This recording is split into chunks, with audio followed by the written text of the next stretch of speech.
My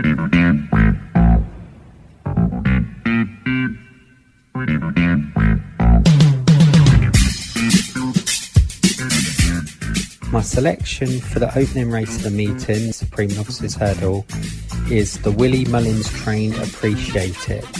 Appreciate It is a horse that's going to stay further in time, even now to be fair. This is probably a bit of an afterthought stepping back to 2 miles, but they've not it's been no secret that this horse has a lot of pace. He shows a lot of pace at home. Therefore they did step him back in trip to 2 miles for his last couple of runs, and he's certainly showed that pace which you need to win the Supreme, and you also need a bit of that stamina as well. The second last flight of hurdles, Ballyadam and Blue Lord right in behind them. Third and fourth places, second last, Just Appreciate leads. An error back in the field from Ballyadam in fourth position, and now Appreciated heads towards home. Blue Lord is in pursuit, but he's 3 lengths behind him, and this Appreciate is lengthening away.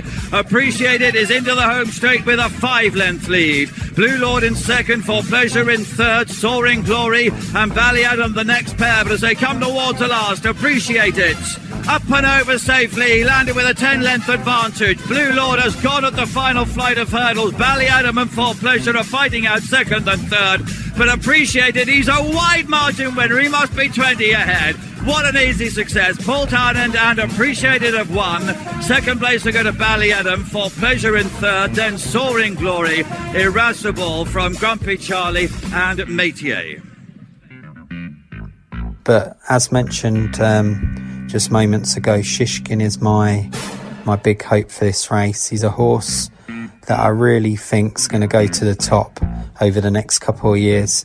I'm hoping he can win Tuesday's Arkle and then go on to race Senior Company next season and have a tilt at the Queen Mother Champion Chase. They're round the home turn, they've got 2 to jump. It's a 5-length lead for Shishkin and Nico de Boinville at the second last. Got over it well, All Mankind in second, and then Captain Guinness in third, Eldorado Allen behind him in fourth. The last fence, Shishkin at the final fence, pings it. He's clear, he's 10 lengths ahead from All Mankind in second. Captain Guinness bravely running on in third. Eldorado Allen is catching him, but he's sauntering home. Shishkin, easy as he likes. He's hard on the bridle here with Nico de Boinville. Shishkin has won the Sporting Life Arkle in magnificent style. Eldorado Allen has grabbed second. Got in second position to Captain Guinness, All Mankind in fourth. And another one reads the script. Shishkin, long odds on, wins the Arkle. In the Mares Hurdle, obviously I'm really strong on the favourite, but again, rather like in the Arkle, the horse is just too short on the day, so I will put out a tentative selection each way on Black Tears. But out of the ones that I think are a fair price, I think Black Tears has the best chance of putting in a solid run. Has taken over as they approach the second last. Concertista a little untidy there, clipped the top, but now being produced to challenge the white-faced mare. Coming between Roxana and Indefatigable. My Sister Sarah out wide, chasing hard, and then Black Tears. 5 of them come by 3 lengths as they swing the turn, but it's Concertista who pokes her nose ahead. Roxana on the right is battling on. Here's Black Tears with her striped cap. Indefatigable on the left, and then My Sister Sarah. The final flight, Concertista, little untidy, lend a length and a half clear. Black Tears challenging strongly on the near side. 2 Irish mares dominating the finish. Concertista driven all out. Black Tears pestering all the way to the line, closing down. It's tight. Black Tears on the near side of Concertista. Heads up, heads down. Roxana back in third. Indefatigable in fourth. It will go to the judge at the end of the Close Brothers Mares Hurdle. Hello everybody and welcome to the Reprieve Media CIC double handful preview of the 2022 Cheltenham Festival. It's fantastic to be back amongst all this NATO and Russian aggression. We're going to try and give you a few days light relief of that, all things being well, and preview the upcoming races. The racing, I'm sure, will be of a very high quality, and hopefully we will be able to do it justice over the next few days. I'm Paul Newman, And joining me also for this broadcast is the one and only Steve Allpress, who has joined us for the previous 4 festivals, and he has managed to excel in every single one of them. We're looking forward to hearing what he's got planned for the week. So without further ado, I'm just going to hand it over to him now. There'll be more for me in due course. Thank you very much for listening. And here is Steve Allpress going to kick off the 2022 Cheltenham Festival. Hi Paul, thanks for having me back for the preview. Obviously, I'm looking forward to it again as always. We're in for a cracking week. Like always, there's no better racing in the calendar year than the Cheltenham Festival. We always look forward to it. As always, we're gonna see some proper horses this week, some high quality renewals, and some champions, that's for sure. Just having a quick look at the week, it looks like the fields might be a little bit reduced this year, but the quality certainly won't be. There's also a lot of good head-to-heads this year, as long as they stand their ground. Obviously, we have Bob Ollinger, Galopin Deschamps, Vassal Vega, American Mike, Vauban versus Pied Piper, Shishkin versus Energumen. There's some cracking matchups.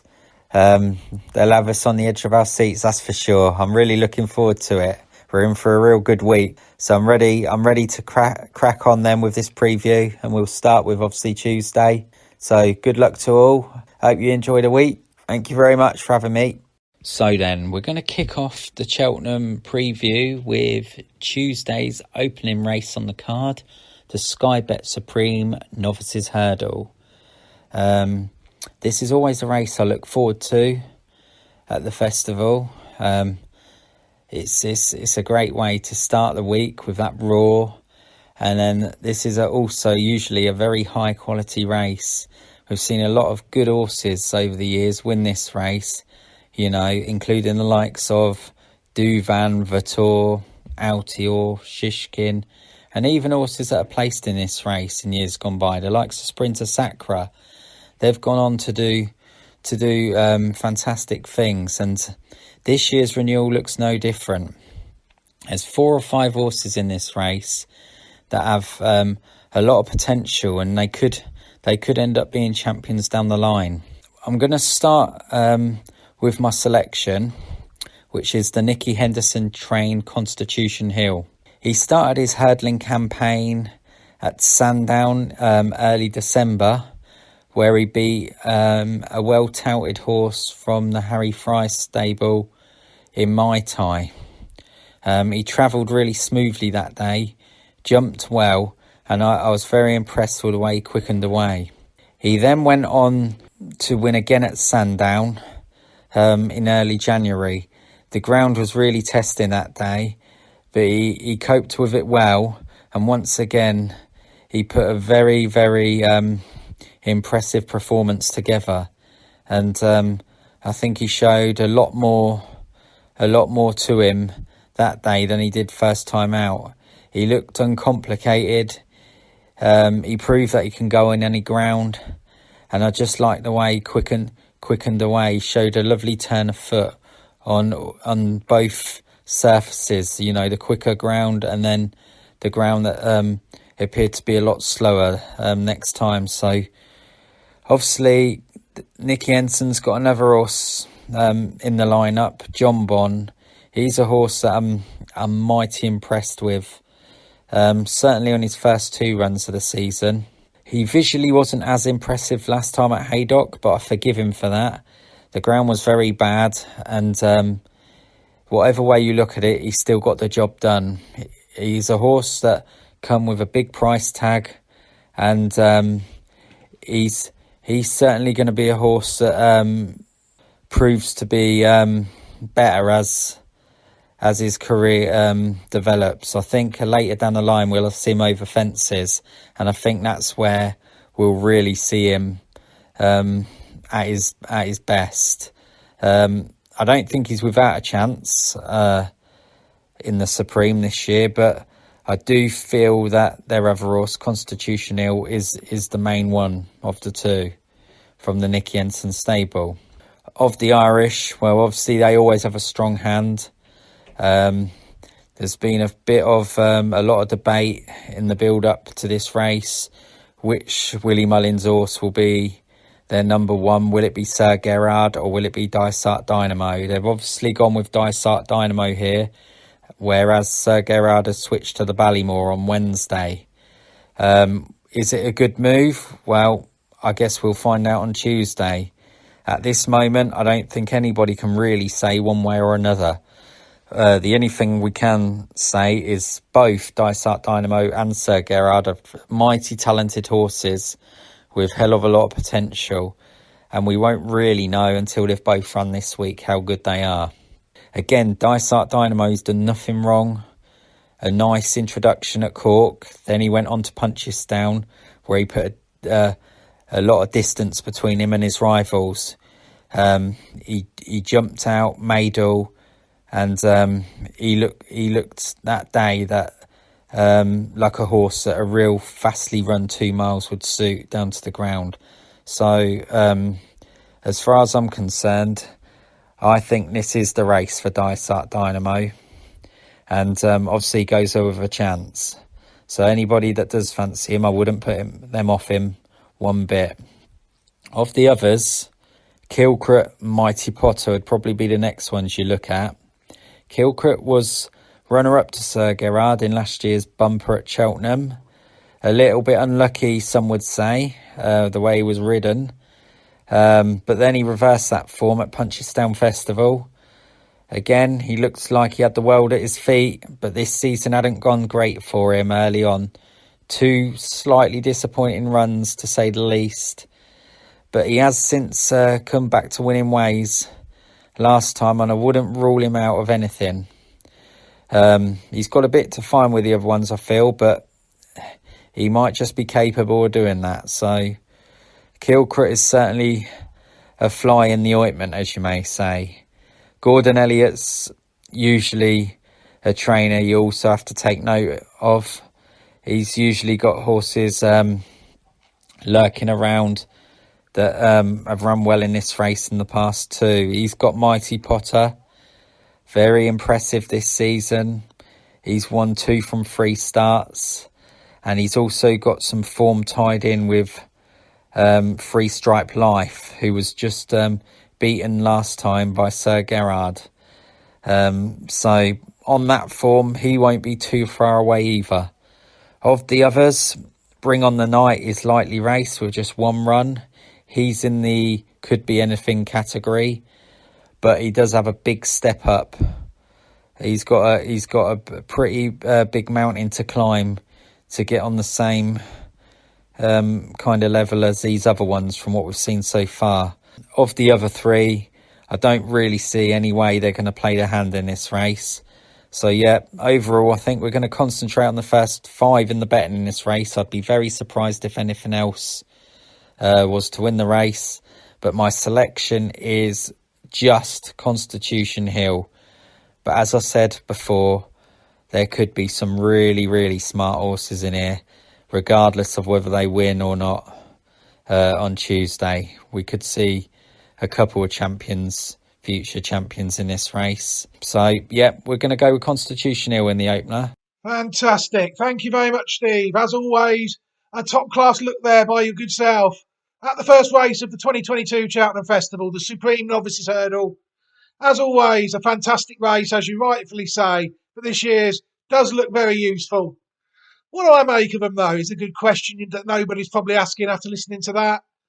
Well, Dysart Dynamo seems a good a place to start as anything. This horse has never lost a race in its life. It won last time out in a Grade 2 Moscow Flying Novices Hurdle, which is always a fair trial for this race, by 19 lengths. So the pedigree of it really indicates to me that it might be towards the top end of what it could capable of doing, you know. It's actually related to a horse called Dysart Diamond, which is trained by Willie Mullins, just like this one, out of a dam that was rated 120. But to me, there wasn't really a lot else in the pedigree to suggest that this horse would be as good as it has looked in the 4 runs that it's had. It's an interesting horse. Nothing's got nearer than 7.5 lengths to it. And it's won by 19 lengths twice and first time out by 8.5 lengths. So you have to say that this horse is a fascinating prospect. The next one looks to be one of the main hopes from England, Constitution Hill, trained by Nicky Henderson. Again, flawless under rules, 2 wins out of 2 runs and 1 point-to-point win. This horse is quite unusual, I think. It's never run in a bumper. I don't know what that means. Future chaser, all things possible. It's never deemed to run it in a national and flat race, which I find is quite interesting. I think it's unusual. And it won the Tolworth by 12 lengths on only its 3rd career start. And it also beat Might Eye, which I've looked at the pedigree of that one. It's a fair horse. It's half brother to Statler. That's won a graded novice chase this year, that. Might Eye, brother to that. And by 14 lengths, it's got some good form, I think, this one. From that run more than the second one, really. But the pedigree of it, again, it's not really my sort of horse. The dam of it was decent in her own right. She actually was 3rd in the 2015 Jane Seymour Mare's Novice Hurdle, a listed race. So this is a black type mare, It's quite a good mare, that. But the second dam herself was only rated 107. And the third dam, well, it raced 16 times over rules, 9 times over hurdles, and 5 chases, 2 bumpers, and it never won a race. It was placed in a hurdle and placed in a bumper. I can't find any others that are related on this line at all, So while Constitution Hill brings some solid form to the table, I mean, as a long-term prospect, I can't see how he can improve from what he's done. Fantastic form nonetheless, though. Nobody could knock it. Up next, we have, representing powerful connections of Nicky Henderson and JP McManus, the £500,000 horse from a sale a few years back, John Bon, the highly touted full brother to racing superstar Douvan. I mean, it's hard not to get excited with a horse like this when you see that it's done literally nothing wrong itself. It's won 4 out of 4 races, and it's also won 2 Grade 2 races at Ascot, where it beat the well-bred Colonel Mustard, and at Haydock, where it beat Richmond Lake by 3 lengths, in what was a funny old race, where you saw the horse sort of learn on the job, I think. Raced it totally different than what they did in the first time, where it raced more prominently. So the form is there, really. It's done nothing wrong whatsoever. 4 out of 4 in its life. But like you say, its full brother is the mighty Douvan, who's won this race before, and he won 15 of 19 races in his life, Douvan. He's an incredible horse. And John Bon is a full brother to that. And people could make a case for saying that John Bon could have 2 stone of improvement in him if people look at the ratings of the 2 horses, Douvan and John Bon. The dam Starface didn't really race much, if at all. The second dam, Folly Stargate, she raced 10 times, winning 4 of them, but she never raced in Patent Company. They never even tried her in Patent Company. Winning hurdler at Fontainebleau and a winning chaser at Montlucon and a hurdle winner at Auteuil, all in 2001. 2 hurdle wins at Auteuil. But again, the third dam, Miss French, never raced, and she only bred the 1 foal according to French Gallop, which is the second dam. So you're looking at Douvan in isolation and just hoping that John Bon, if he's half the horse of Douvan, then he'd be very, very good indeed, And an unbeaten horse. If this horse were to win, I think a lot of people would be thinking, how did we not latch onto that one? And we got distracted by Constitution Hill and the other one, Dynamo. But the winner, the £500,000 horse bought by JP McManus.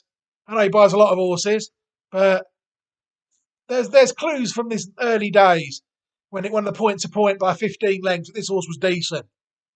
And I think if a lot of people will think, how did we miss it? I'm looking to see if the prices available at the minute, and you think, as I sit here recording this at 8 p.m. on Sunday evening it's an incredibly massive price it could prove to be. But it's a very, very fascinating horse, John Bon. I mean, I imagine they'll be hoping that he follows a similar path to his full brother, who runs here, then runs in the Arkle, Champion Chase. If anything is possible for this horse, anything at this stage. Another couple we've got to talk about, firstly, is another one from Ireland, Kilcruit. Ran a belting race last year in the bumper, beaten only half a length by Sir Gerhard when more fancied on the day. So this horse has obviously got a lofty reputation, based mainly on a 12-length demolition in a Grade 2 bumper at Leopardstown last February. It's never ran to that level since then, not even when it won the Grade 1 Punchestown bumper, when it beat a horse of Isaac Sweddy and Simon Meneers called O'Toole. In its hurdles debut, it very highly touted. It actually only won the third time.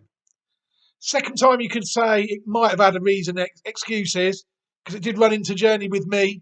More about that later in the week, all being well. But then again, it was only third, so something else beat it. And before that, it was second behind Largy Debut. It then won by 21 lengths since last start. It has improved all the time, slow, steady improvement. But again, it's jumping straight into horses that have ran a good 12.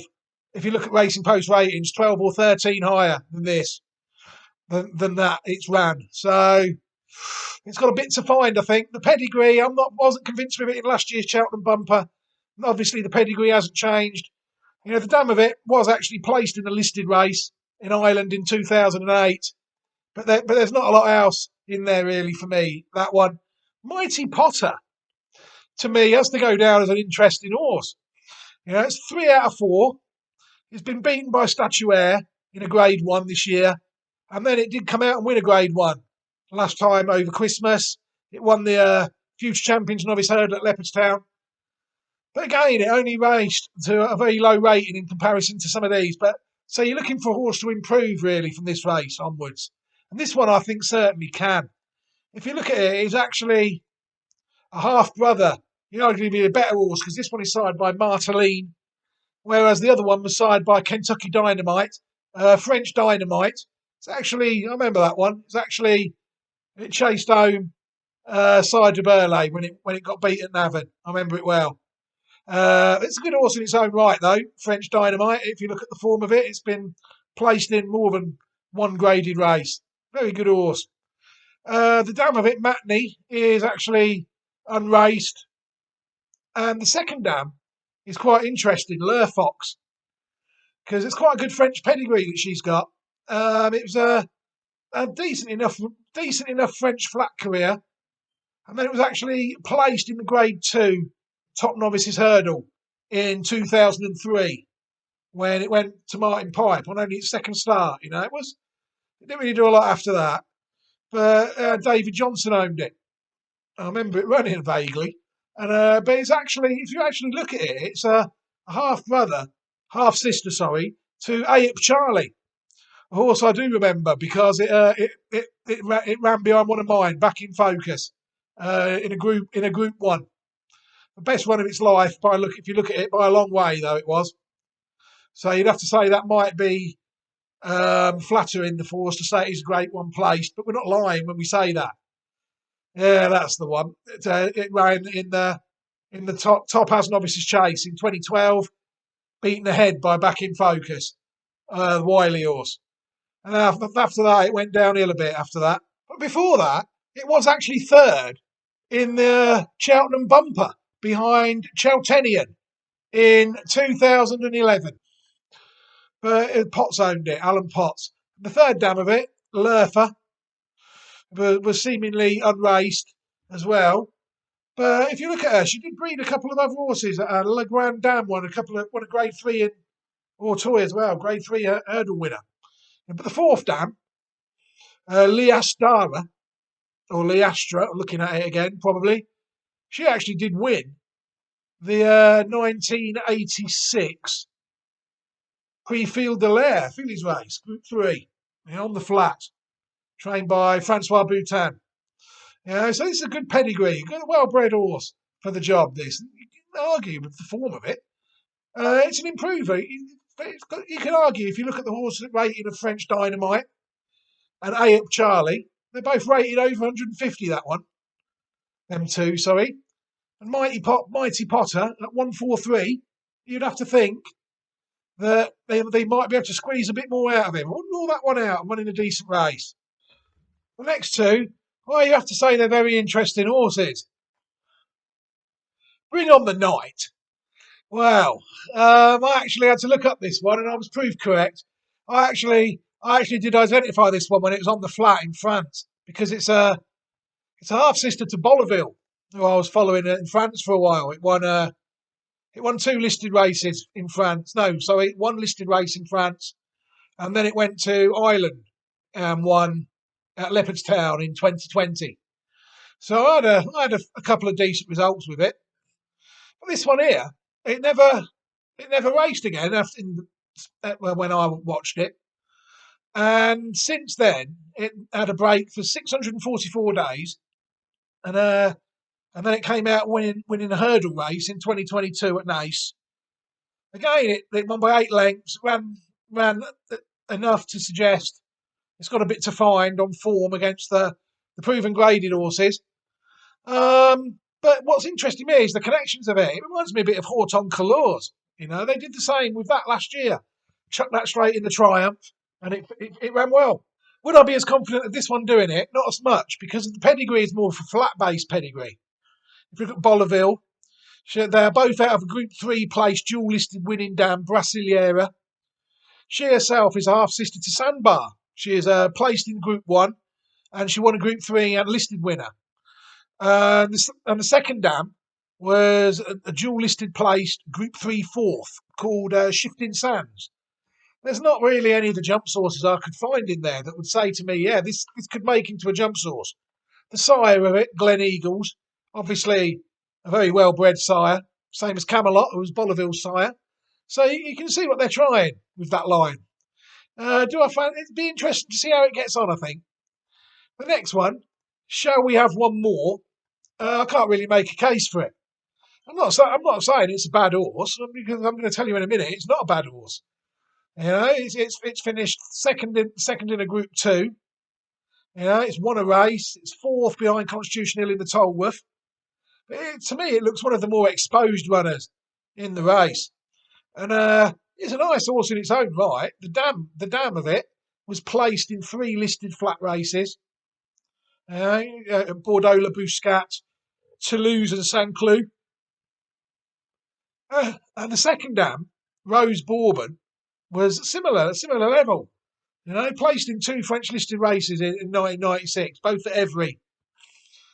And she herself is well bred, half sister to 3 sires in France. But again, none of them even got any close to siring any decent jump sources.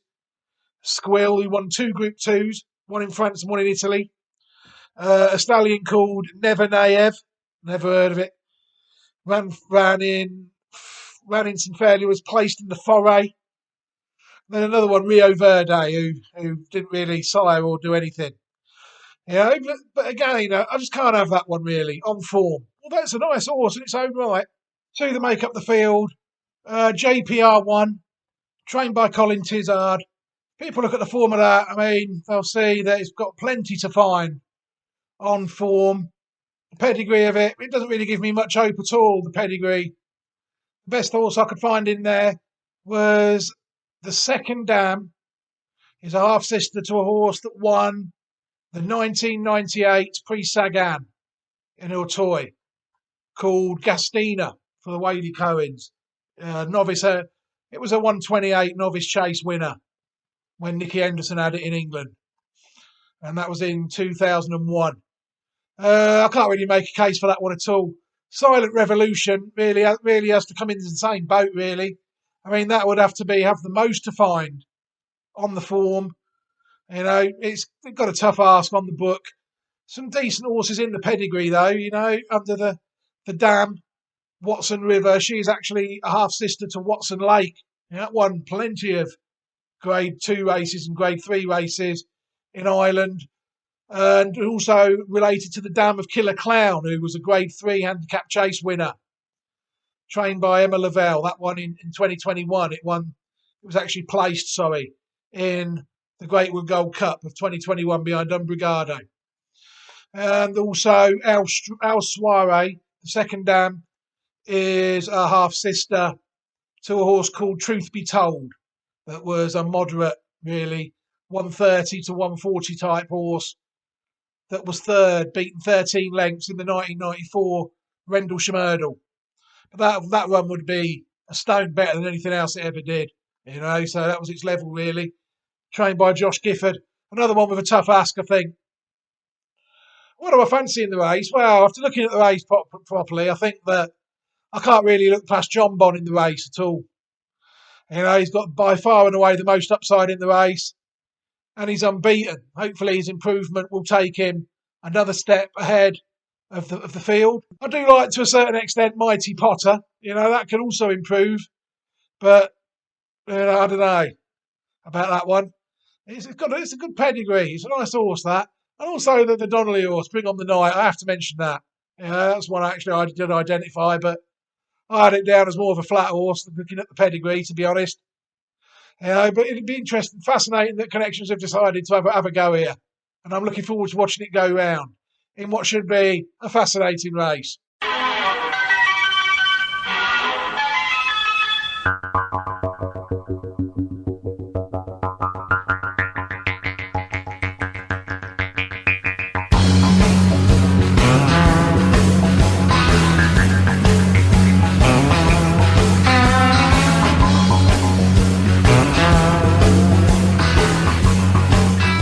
Do you like what you're listening to on Reprieve Media CIC?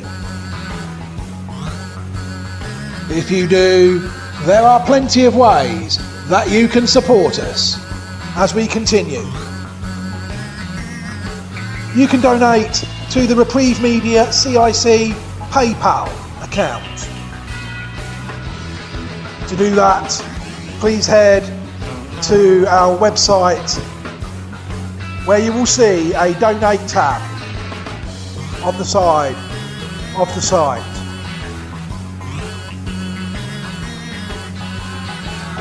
Also, Reprieve Media CIC is now on Patreon.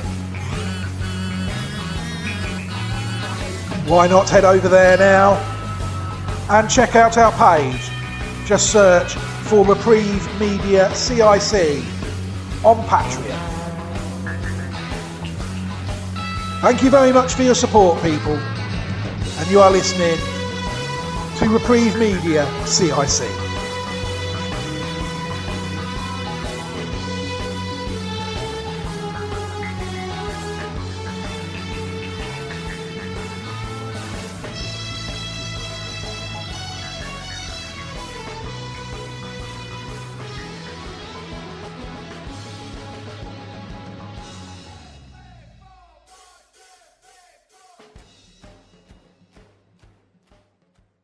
If you see somebody showing any of the signs of a stroke, you don't have to think about it, you just dial 999. Use the FAST test.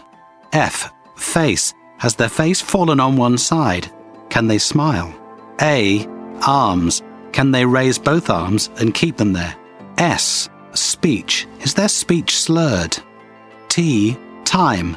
Time to call 999 if you see any one of these signs. Act fast, make the call, dial 999.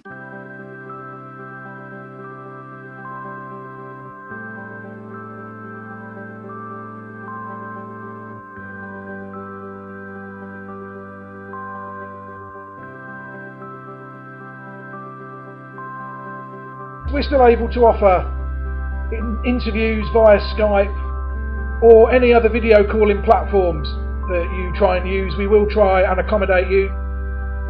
If that is something that interests you, then please get in touch with us here at info@reprievemediacic.com. We'll give you that address once more. It's info@reprievemediacic.epeasy.com. reprieve.com.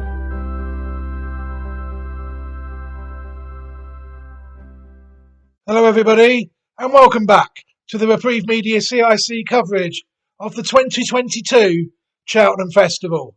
Right, we've looked at the Supreme Novices Hurdle Race 1. We're now going to look at Race 2, which is the Arkle Novice Chase, one of my favourite races of the festival, 2 miles and a bit novice chase. I mean, this year, well, it looks like a proper old-fashioned Arkle to me this year. Plenty of runners, 13 runners as of 10 p.m. on Sunday evening. So let's take a look at them and see what we've got, shall we? The first one I'm going to take a look at is Edward Stone. I mean, this one here, it looks to have improved a lot from hurdles to fences. Yeah, it's got reasonable form at the festival if you look. You know, they've always thought a lot of it. In 2020, it was 6th behind Shishkin in the Supreme Novices Hurdle. And last year, it was 5th behind Belfast Banter in the Coral Cup. I think it's the Coral Cup. No, sorry, the County Hurdle. My mistake. You know, so it's run with credit. And then it was sent novice chasing this year. Brought down on its debut. And then it's thrived, really, you have to say. It's won a Grade 1 Henry VIII Novices Chase at Sandown. And then it has won on Boxing Day, the Wayward Lad Novices Chase, Grade 2. And in February, the Kingmaker Novices Chase, Grade 2. And it looks impressive. It's put distance behind a lot of these horses, you know. So it looks like a decent yardstick, I think. The pedigree of it, I'm not really sure there would be enough there for me to say. Although I did notice that the second dam of it, called Fairy Miracles, she is actually a half sister, to a horse that also won a Grade 1 Novices Chase in 2004, Paul Webber's Patrick's 19th. So it is there in the horse. Yeah, it's a solid yardstick, that horse. I think it'd be there or thereabouts. It looks a funny race this year. To me, that doesn't look, since the defection of Fernie Hollow, there doesn't look to be a standout contender in this race. On to Blue Lord now, Simon Munir's horse. Interesting horse again, you see. It was in the process of running a massive race in last year's Supreme Novices Hurdle. And then it fell at the last when it looked as though it was booked in for bed and breakfast in second place behind Appreciate It. That looked to take its form to a whole new level, as it looked well held before then, you know. And then it flopped again. It flopped in Grade 1 company behind Echoes in Rain on its last start as a hurdler. And then over chasing. Since it's gone chasing, it's done absolutely nothing wrong. Won 3 out of 3 races. It looks as though it's got a bit of pace. It's a pacey horse, you know. It's not a stayer, I don't think. Yeah, it looks as though it jumps at a bit of speed, and I'm not sure. I'm not sure whether you saw what happened last year at the Cheltenham Novices Hurdle, Supreme Novices Hurdle, but I'm sure it will give a Connections a great run for their money. You know, and they would love it to be competitive in this race. The pedigree of it, well, again, there wasn't really a lot in there that I could find. Although the second dam of it, Lorraine Express, is actually a half-sister to a horse that was placed in the Grand National called Melly Moss, placed behind Papillon in the Grand National of 2000. You know, so it's one of them horses where really anything, I would be surprised even though on its 4th chase start, you know, this horse, it could prove to be anything. You know, still regarding trip and ability. You know, it's a good, interesting horse. And also Cadogan, who that won a 3-mile handicap chase on its last start in 2012, Grade C level. You know, so there is the odd decent horse in there, but that doesn't really scream Arkle winner to me, this horse. Not a lot of them do, to be fair. In this one, Riviere de Tel, it looks to be as though it could be held. It's one that's been on the go for a while, since October. Again, at Cheltenham last year, 7th behind Jeff Kidder in the Fred Winter. So it's a young horse, only 5 years old. And since then, it's raced in October, November and December, going through the grades nicely. Beat Jeremy's Flame by 11 lengths. Then it won a Grade 2. And then it won a Grade 3 at Navan. Since then, it's run into some decent horses. It ran into Fernie Hollow and Blue Lord, second behind both of them. Could it be booked for a supporting role again? You look at the pedigree of it, and the only decent horse I could find in there is that this horse here is actually a half-sister to a horse, half-sister, yes, is a mare, Riviere de Tel. She is actually a half-sister to Ria de Tel, a horse who I can't really place, who won a 3-year-old listed mares race, the Prix-Finale in France, before coming over in England to Isaac Munir, and so he switched it to Willie Mullins, and it only raced twice for them. Last seen in 2018. Very lightly raced in its career. But again, I would ideally like to see more in the pedigree of this horse in an article. Auton Couleur, well, to me, is a very interesting horse. Those that listened last year will know that I was quite strong on it in the Triumph. It's also I like this one. And again, they're still very lightly raced and unexposed. I was hoping for a year over hurdles to kill a bit of time with it, but no. It was actually third in the Triumph last year. And then it was third in a Grade 1 at Punchestown 4-year-old hurdle as well, behind Jeff Kidder that won at the festival prior to that. And then over in fences, I was quite disappointed to see it over Christmas, entered in a chase. But it actually travelled on that day against not a lot, like of absolute class, I will say that. And it won as it liked. But then it raced and they upped it up right again to Grade 1. So again, they've chucked it in. They obviously rate this horse. They've chucked it in and it fell early on against Blue Lord. It was towards the rear. I wasn't liking it. I was thinking this horse looks as though it's a bit inexperienced against these. And it fell at the third. I mean, they've been brave. I suppose they didn't really have the time to get a run into it and then come here. But they've come here on the back of a fall. Arkle on the back of a fall. You can't be confident. The pedigree of it, though, I do like I touched on last year. The dam is a Grade 2 winning chaser, a listed winning hurdler called Sanuva. And she's half-sister to a Grade 3 fifth listed winning hurdler, Niknos. And a dual Grade 1, Grade 2 and listed winning hurdler, and a Grade 3 place chaser, Hippomene, as well. The second dam is a Grade 2 place, Grade 3 winning hurdler, Dindunas. She's herself a half-sister to Dalidas, who I think might be the dam, or Didinas, is the dam of 3 under through 5, as well as Ben Rubin, who was Grade 2 fourth, Grade 3 winning chaser last year as well, and a listed winner Bordini. And 3 under through 5, I think, is related to that. It's definitely on this line anyway, that was. All out of a 4-time placed hurdling third dam. It was a full sister to the unraced young Amelie. And she is the dam of the 2020 listed place chaser Isle of Destiny. The fourth dam was unraced. It's also like Auton Couleur. But I just wish it hadn't failed last time out. And it's a very young horse. And I just think that, I don't know, risky. The next two I'm going to take a look at is Saint Sam, the Willie Mullins trained runner.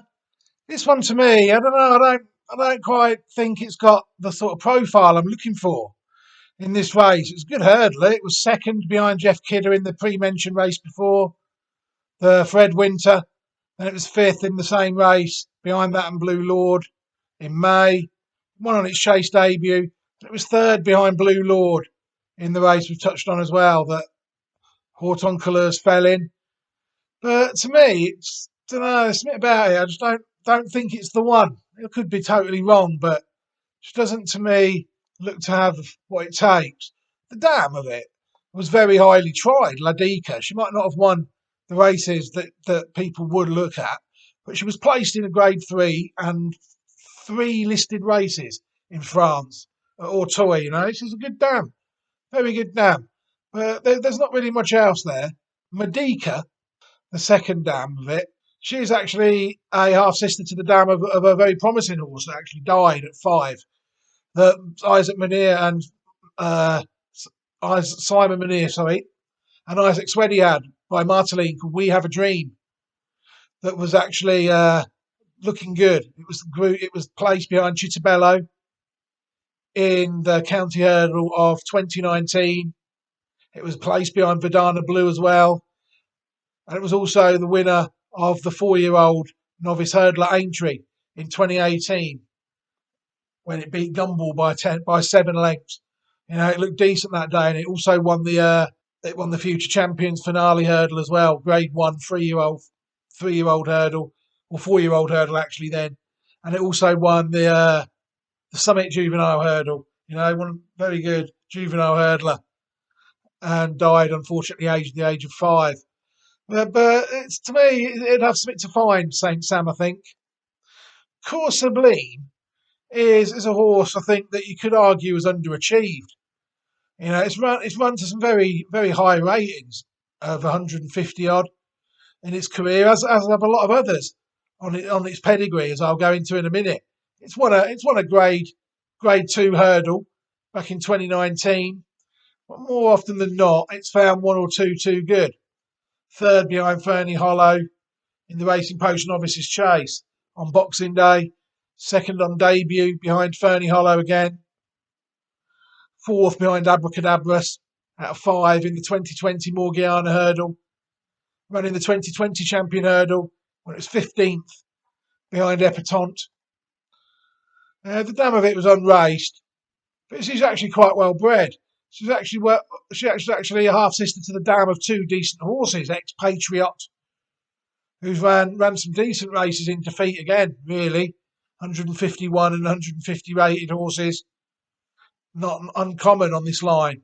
And also Exit Pole, the former Jessica Harrington horse, which again ran probably its best races in defeat in some Irish handicap chases, although it did win a Grade 3 novice chase in 2021. There's some interesting horses on this line that sort of all flatten out about the rating it's ran at. Sweetheart is interesting as well, 140 rated hurdler. She actually won the Grade 2 Warfield Mares hurdle, and she is also the dam of Jukebox Jive, a Grade C handicap hurdle winner in 2020 in Ireland. Grade B, sorry. An interesting horse. Love and Adventure. The dam is a Darley horse that was actually placed in a listed flat race, and the second dam, La Romance, won a listed flat race in France as well. But over the jumps, when you look at some of the others, it's sort of running at the level you would expect it to run at. It's one of them that you would think might find it difficult to improve. Next 3 to look at in the article. The next one is the Robcore runner, Magic Days.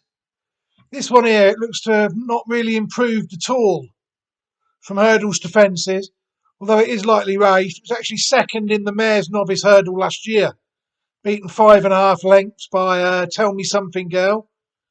It went chasing then. It won on its second start in a mare's chase, and then it was third behind Contratista in a Grade 2 mare's chase, beaten by 1 3/4 lengths. I would say it's got a fair bit to find, this one, I think. The dam of it, Magic Maze, seems to be unraced, although there's not really a lot else in the pedigree, although I will note that the second dam, Magic Park, she's actually a half-sister to Kicking King, former Gold Cup winner, and 4 Commanders, as well as a horse called Whistle Dixie. The next one, Gabinaco. Again, it was a decent enough hurdler, but over fences it's progressed a little bit, although they are looking after the horse a lot over fences than they are over hurdles. It raced a lot of times in 2020. Placed behind Ashdale Bob Ollinger in Grade 2 and Grade 1 level. Unseated its rider in the Martin Pipe behind Galopin de Champs last year. And quite fancied for that. Over chasing, it was second in the race behind Noble Yates that Magic Days was also beaten in at Galway. And then it beat Fury Road first time out over fences, a subsequent Group 1 winner. It was then second in a Group 1 and third in a Group 1 behind Beacon Edge and Master McShee. But I don't know, you think it's got a lot of miles in the legs compared to some of these. The pedigree of it, I couldn't really see a lot really, although I did note that the second dam is a half sister to Halcon Genelades, the former Alan King horse, who was fourth in Denman's Gold Cup, second in the Scottish Grand National, and plenty of races, third in the Welsh National, second in the Cotswold Chase behind Joe Lively. Ran some good races, he did. But I think that's one to leave, really. I'm not sure. And one I will have to say is definitely, in my view, one to leave is the Venetia Williams horse, Brave Shiaska. It looked to run quite well on its penultimate start in a handicap, and then it was beaten quite comfortably, I thought, in what developed a bit of a sprint, beaten by Edward Stone, Warwick. It's actually likes Warwick. It's actually won a couple of chases at Warwick. The dam of it, Miss Laveron, didn't really seem to do a lot over the track, as did none of the other dams, really. Brave Donker, who only raced twice, and then Donker Royale, who I will say looks average to say the least. She only raced 3 times herself, and all the foals she's foaled, according to French Gallop, or 4 of them, although only 2 of them have ran. They've raced 58 times between them and never won. So that's one I would say to stay on the right side of, I think, if you know what I mean, and maybe look elsewhere. Bringing up the field in the Arkle, the final 2 runners, we're going to take at one I think is quite interesting, Warlord. You know, there's worse ones in there than this one, I would say. If you look at the form of it, he actually beat Minella Drama at Carlisle in the graduation chase, and it was second behind Edward Stone in a Group 1, albeit 16 lengths behind it. And then it won at Lingfield, and the novice chase there at that new meeting that they had, the Winter Millions. So I don't know about that one. You look at the hurdle form, it probably got plenty to find on hurdle form. The pedigree of it, it's a German pedigree. The first 2 dams have both got German listed form. And I did notice that Wondrous Pearl is actually related to also the dam of Zarat Dubai, a good flat horse that won the Nassau Group 1 and the Musidora when it was a Group 3, 3rd in the Oaks. And she's the dam of Madeira, another Godolphin horse as well. That was actually ran quite well in the Group 2. It's 3rd out of 4, but it's placed at Group 2, and it also in 2 listed races, as well as winning a listed race, when it actually defeated Timepiece, a Juddmonte horse. That one I would have to say is probably better bred than some of the others I've seen, but whether it's good enough or not, it's got plenty to find on the book. Last of all, Red Rookie. I mean, I have to say that I don't think this one is up to the class of this race, unfortunately. Hopefully it will prove me wrong, because I always hate to see horses struggle. It actually won last time out in a Class 3 novice chase. Before that, it had been beaten at Class 3 level as well. The pedigree of it, the dam of it, auction room, there isn't really a lot there. Never won in 5 starts. Island Colony, the second dam, seemed to be unraced, a Juddmonte horse. And the third dam, Light Music, also a Juddmonte horse. So it's not one of the lesser lights of Juddmonte. So to me, that would definitely be one of the easier swerves of the race. What do I think is the safest option of the race? Well, to me, I wouldn't say there is one. Very tricky race this, if anybody's looking to get involved in it. Anything could happen. Novice chasing, prone to mistakes, definition, novices. I wouldn't like to say, really. I will be siding with Horton Colours, as one I've identified, and I have to trust my own processes. Well, what's the point? But I'd be as equally surprised if he fell as if he won. It's one of them. I think if he gets round and puts in a relatively clear round, then I think he might go close. He proved last year in the Triumph that he can step out of these races into pattern company. But they've tried him in a Group 1 the first time out, and he fell. I don't like to see horses go there on the back of a fall. So it does put me off quite a lot. So I will be giving a very tentative each way selection on Horton Colours in this race. Apart from that, I wouldn't even risk anything else in it. It's a race that I don't really like, if I'm honest. I'll hand over now to Steve Allpress, who hopefully will have a more clear view on the Arkle than me. Steve, it's over to you. So, onto the Arkle Chase then. Surprisingly, this year's renewal appears to be an open one. Obviously, in years gone by, we've had a lot of odds-on shots win this race. But this season, The main protagonists, which were obviously Appreciate It and Fernie Hollow, have both encountered setbacks, resulting in Fernie Hollow being out of the festival and Appreciate It staying over hurdles, which obviously leaves the door wide open for one of these. We'll start off with my selection in the race. Again, this is a real tough race.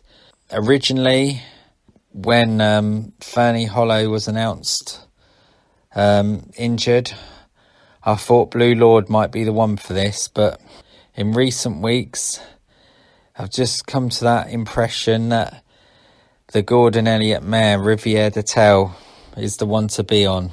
She obviously will receive a fair bit of weight again from the others. Again, a bit like the Champion Hurdle, I think the weight allowance for mares is pretty significant in these races, and I think that might have a decisive factor in this race. Riviere de Tel, she's looked good since going chasing. Obviously at Christmas time, she come up against Fernie Hollow, receiving a fair bit of weight, but she ran creditable. She was runner-up that day and she pushed Fernie Hollow to the line. Next time up at the Dublin Racing Festival in February, she was runner-up to Blue Lord. I feel she had the race at her mercy, going down to the last, where she made a bad mistake, which I feel cost her the race. And Blue Lord managed just to get the upper hand that day. Riviere de Tel did fight back, but Blue Lord just managed to hold on. I think that is the key form line going into this race. And for that, she is going to be my selection. Of the others, I've mentioned Blue Lord. And again, he's going to be a player in this race, I'm sure. He was going to be runner-up last year in the Supreme Novices Hurdle before falling at the final flight. And I feel that his form is pretty strong this year overall. I just feel that the weight that he's going to have to give again to the mare, not as much as last time out at Dublin, but still enough for me. And I'm just not sure if he'll be able to reverse that form with her. Regardless, I think he'll be thereabouts for sure. Then on to the favourite, Edwardstone. He's actually trained in the UK by Alan King. On the hurdles form, I wouldn't have had him for this race, but since going chasing, he has looked a different horse. However, I do feel his victories have come against weaker opposition, or opposition that have been badly placed. I won't really go into detail in that, but I just feel that in his 2 victories over Third Time Lucky from the Dan Skelton yard, I just feel that Third Time Lucky wasn't quite at his best. And I feel I'm not taking nothing away from Edwardstone, but I just feel that that might be the reason why he beat Third Time Lucky so decisively. But that said, he's in good form and he goes there with a chance. Of the others, Willie Mullins has got a couple of lightly raced horses that you have to take note of. Again, they've got to step up a little bit, but you know, I wouldn't write them off. And Gordon Elliott's got a second string in the race, Course Sublime. He's a horse that's got some nice form tied in with Fernie Hollow. But my main selection for this race, will be Riviere de Tel from the Gordon Elliott stable. My family and I are shaking off the salt. But did you know most of the salt we eat doesn't come from the salt shaker? It's already in the foods we buy. Sauces, ready meals, cereals. It's surprising where salt pops up. That's why we use the Change for Life food scanner app. With a simple scan of the barcode, it shows us how much salt is in our favourite food, so we can make healthier choices. Easy. Be food smart. Download the food scanner app today.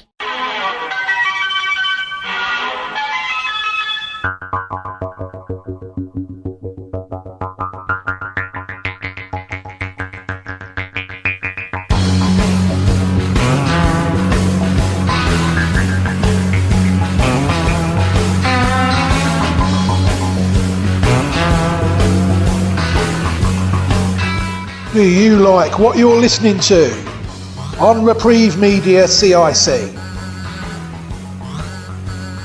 If you do, there are plenty of ways that you can support us as we continue. You can donate to the Reprieve Media CIC PayPal account. To do that, please head to our website where you will see a donate tab on the side of the site.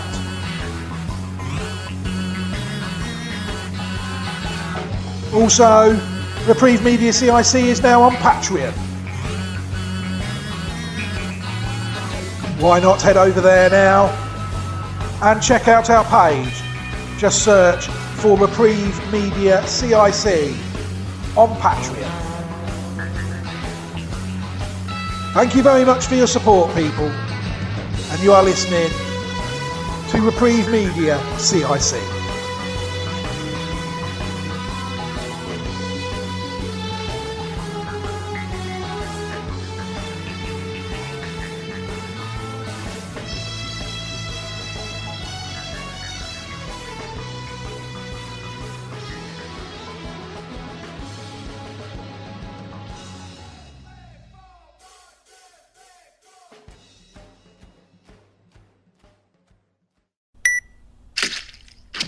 Whoa!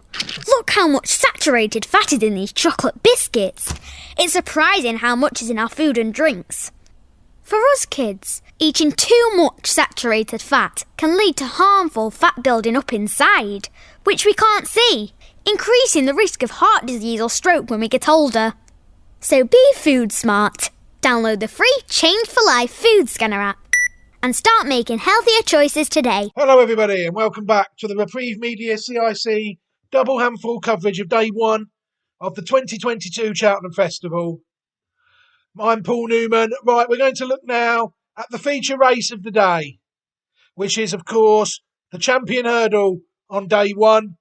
So without further ado, I'm going to hand over to Steve and he's going to start the coverage of the champion hurdle. Over to you, Steve. Right, on to the feature race of the opening day, the champion hurdle. All eyes will be on the Irish superstar mare Honeysuckle. She's won 14 races from 14 starts. She is the reigning champion, and without any shadow of doubt, she is the one to beat in this race. Overall, I think the race is, a fairly strong race. However, I do only see 4 horses in here capable of winning the race. Obviously, Honeysuckle is the one to beat. For me, with that nice weight allowance she gets, she'll have to run below par for anything to beat her in this race. Appreciate It is obviously unexposed, high quality horse. Very impressive last year when winning the Supreme Novices Hurdle. He hasn't been seen since, which would be a worry, a concern. However, that said, Willie Mullins is very good at getting horses ready first time out, and I don't think fitness will be the reason for this horse being beat. Of the others, Tierpo has looked a progressive horse from the Gordon Elliott stable. Very impressive last time, but I do feel he has a little bit of a step up to make still to reach the grade of the other two. The former champion, again the mare, so also she'll be getting the weight allowance, Epitante. She's a horse that dead-heated at Newcastle in the fighting fifth earlier in the season, before going on to win well on Boxing Day in the Christmas hurdle. She's a horse that I feel is just a little bit overpriced in this race.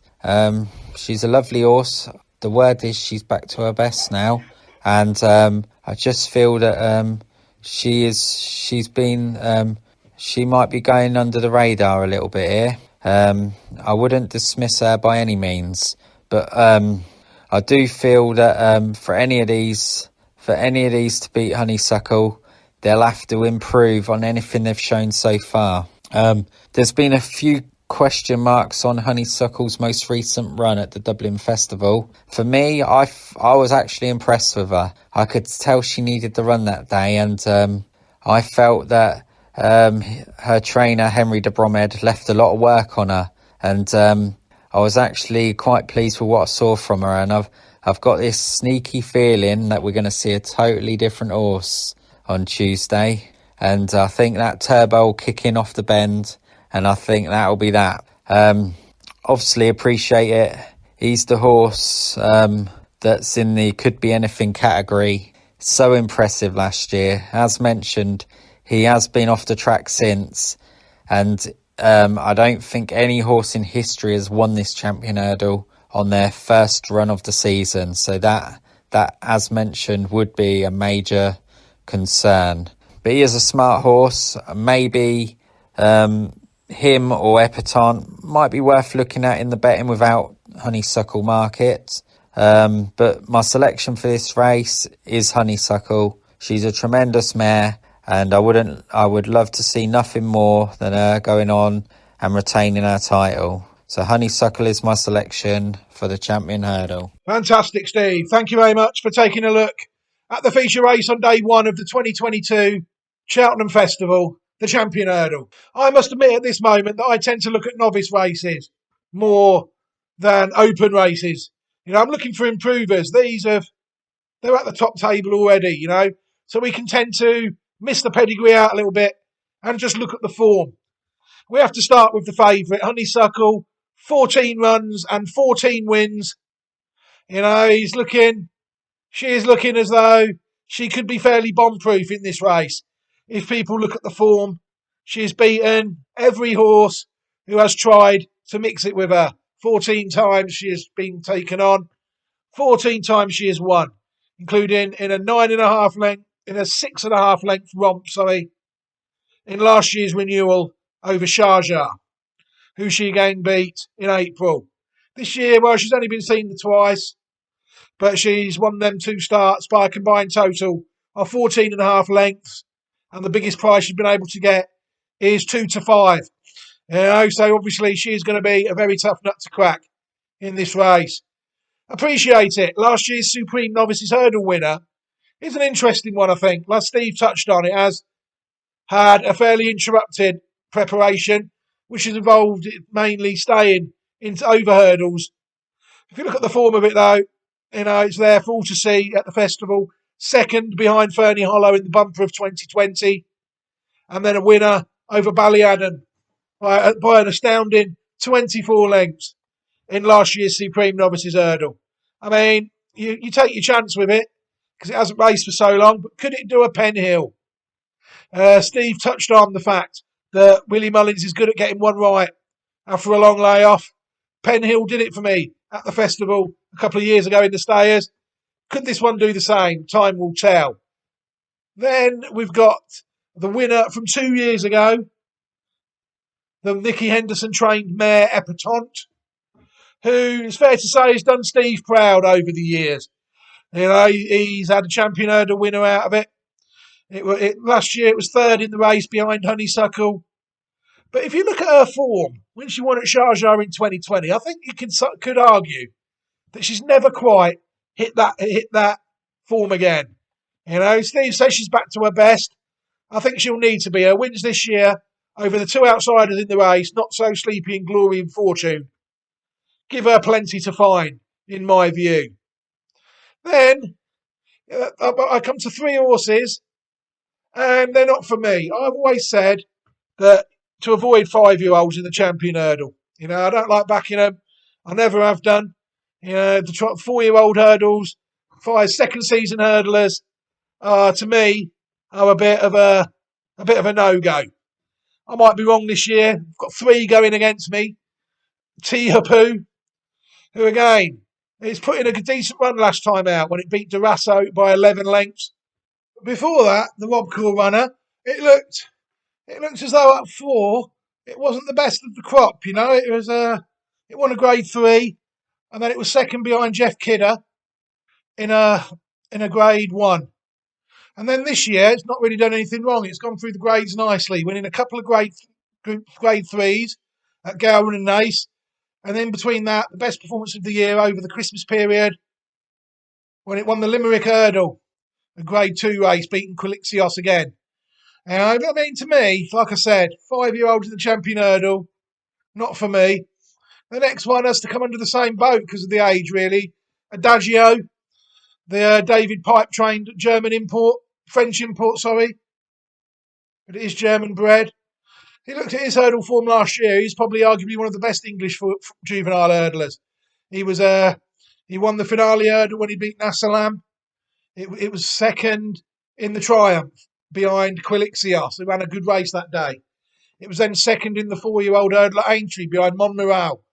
And after that, baffling this was at David Pipe. I don't know why he would do this. The horse had 5 runs, first, second, second. And what did they do with the horse after that? Wind surgery. I mean, how did he think the horse was going to improve from that form as a second season hurdler? So this season it's ran okay. It ran in the Greatwood Hurdle. It ran a decent enough race there, where it was second behind West Cork. And then, though, it was second out of 4 in the Kingwell Hurdle last time out to Goshen. But to me, like I said, the age, just can't have these 5-year-old hurdlers. Zanna here, another one. I mean, that came to Cheltenham last year with quite a lofty reputation in Ireland. It had gone through the grades quite nicely, winning a Grade 3 at Fairyhouse and a Grade 2 at Leopardstown. It then rather went off favourite for the Triumph last year and was only 4th out of 8 behind Quilixios. Since then, it was second behind Jeff Kidder again in May. Punchestown this year, after starting off with an 8-length victory over Caskmate in October. Its last 3 runs in open company have seen it all in Grade 1 companies, and it's finished second every time. Twice behind Sharjah and once behind Honeysuckle. So you would think that one might have a bit to find. Tommy's Oscar, the Anne Hamilton horse, is a bit of a romance story in this year's race. It's come through the handicap ranks in fine style, winning by 10 lengths in November, and then over Musselburgh, it won by 6 lengths on New Year's Day. Since then, it's actually won the Grade 2 at Haydock, the Champion Hurdle Trial, running to a lower mark than it did when it won a handicap at Musselburgh. You know, that one to me has got a good strike rate. It's won 8 out of 14 races, but I think they could be stretching him a bit this time. They will be hoping he's competitive. St. Roy, the Willie Mullins own trained JP McManus horse. I mean, this one, I remember it being quite highly thought of a couple of years ago. It won when it was Storm Dome to win the County Hurdle by 4.5 lengths. And then it beat Tigris River by 5.5 lengths. And everyone was thinking it would be a good thing to take order in the 2021 Champion Hurdle. Since then, things haven't worked out. Since then, it's finished second, fourth. And this year, it's finished third and 4th behind Sharjah and Honeysuckle again. Its last 4 runs, it's been beaten by either Honeysuckle or Sharjah. Abracadabras the time before that. To me, it's not. I don't think this one has the ability to get involved in the race. The last 2, I touched on them earlier. Outsiders, not so sleepy. I mean, this horse, sometimes it races, other times it don't. You know, it's a bit quirky to say the least. But if you look at parts of its form, such as when it beat Buzz in the Betfair in 2020, Buzz came on to be a fairly decent horse. And then when it, like I said earlier, it dead heated with Epatante in November 2021 this year. Then Epatante, it was last of 5, beaten 12 lengths by the same horse, Epatante, in the Christmas Hurdle. You know, there'd be bits of its form, I think, that would leave it a bit short. It's a good, solid Grade 3 handicapper, it is really. It's ran some good races on the flat as well. It's actually quite highly rated on the flat. Rated 109 on the flat. You know, it's a decent horse in its own right.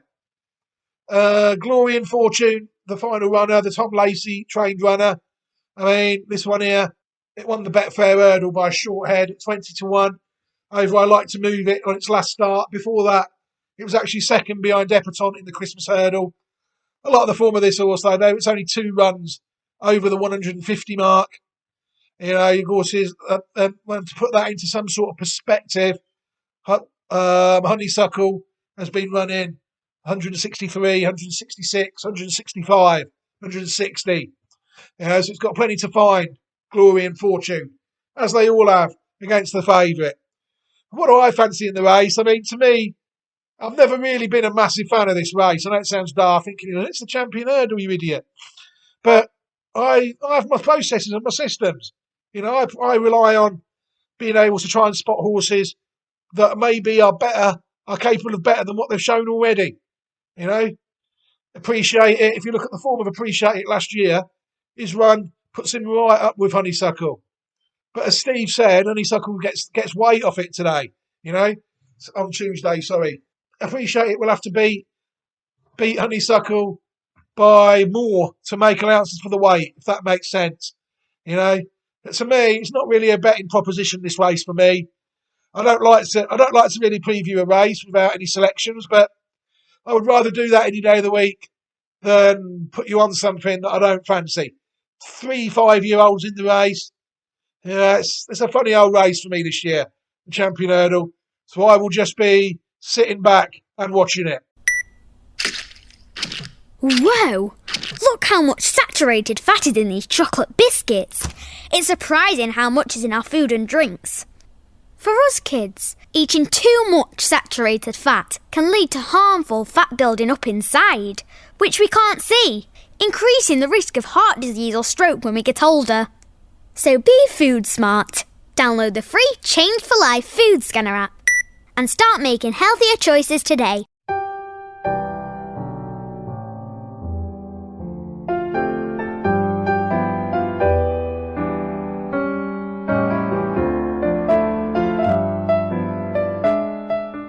Another thing we are able to offer people, really this is aimed at supporters of Peterborough United. We're looking for not roving reporters to do live reports where we are technologically. That's a bit out of our grasp at the moment. But we can't see why we can't offer people the opportunity to write about the football team that they love on our website, give their opinions on anything Peterborough United related. So, if you want to write an article about Peterborough United, it could be a match you've been to, or just an opinion piece on the side at the moment, or if you would be interested in hosting a radio show about Peterborough United, maybe a discussion show, there's yourself and a couple of others that you might know, then please get in touch with us and we will be able to facilitate that. It will obviously at the moment be pre-recorded. We haven't really got the live facilities, as we said, that we can offer you at the moment.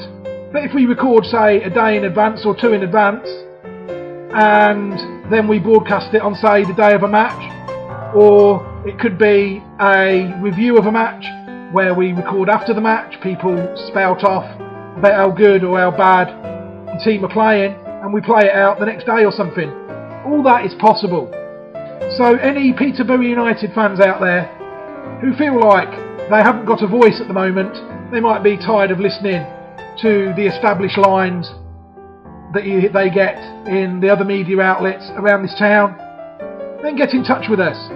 The email address is info@reprievemediacic.epeasy.com. We'll say that once more, info@reprievemediacic.epeasy.com.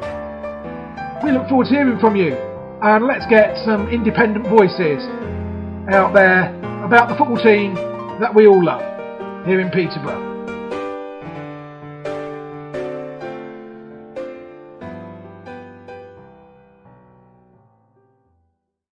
Hello everybody, welcome back to the Reprieve Media CIC double handful coverage of the 2022 Cheltenham Festival. We're still looking at the first day. We're going to head on to the 4th race of the 5 we're looking at today, which is the Grade 1 Mares Hurdle, over 2.5 miles. Again, outside of novice company, so we can not really gloss over the pedigrees, but the horses they're at the top table already. They're not novices.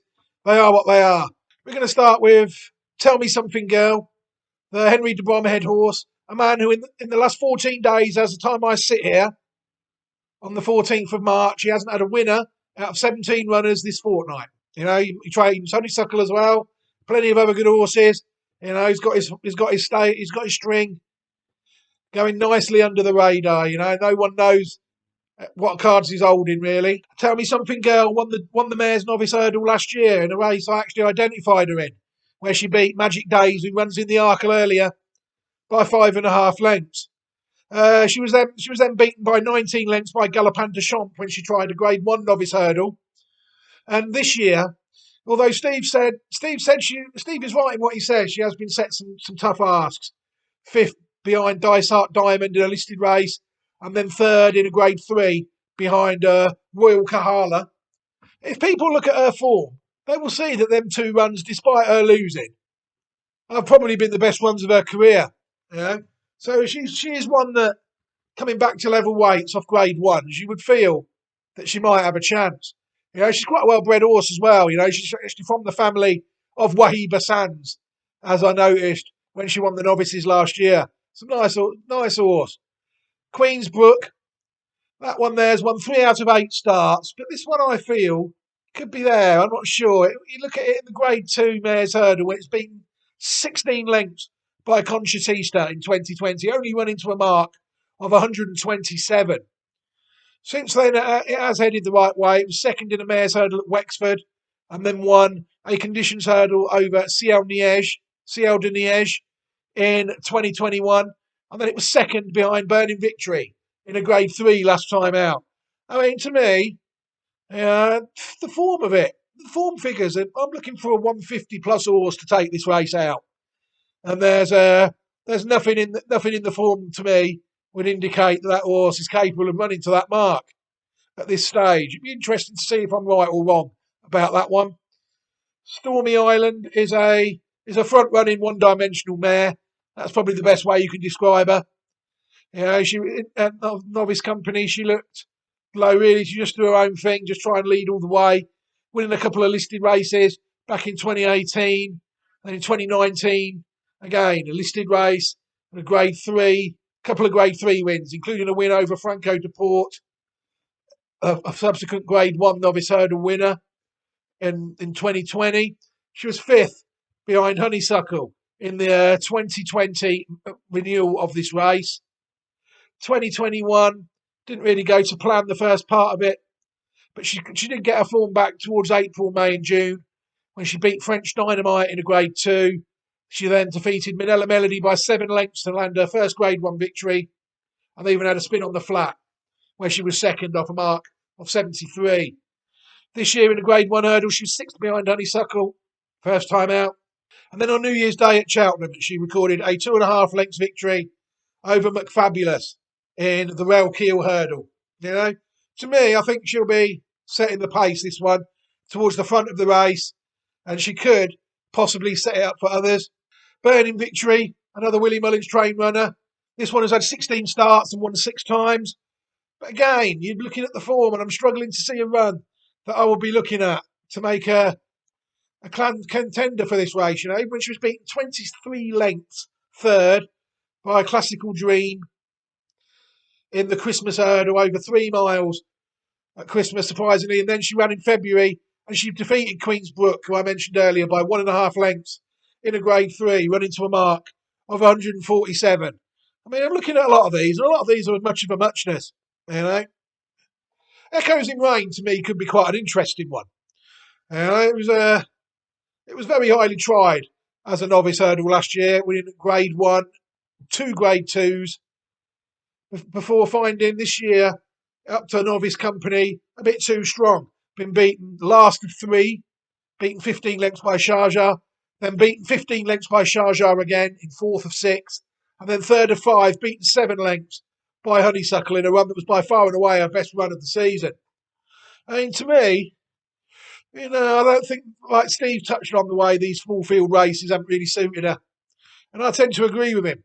Be interesting to see how this one runs, I think. One of the it's got less questions to ask than some of them, in regard that it's run to a rating that I would expect it to need to run to win this race. The next one is Marie's Rock, trained by Nicky Henderson.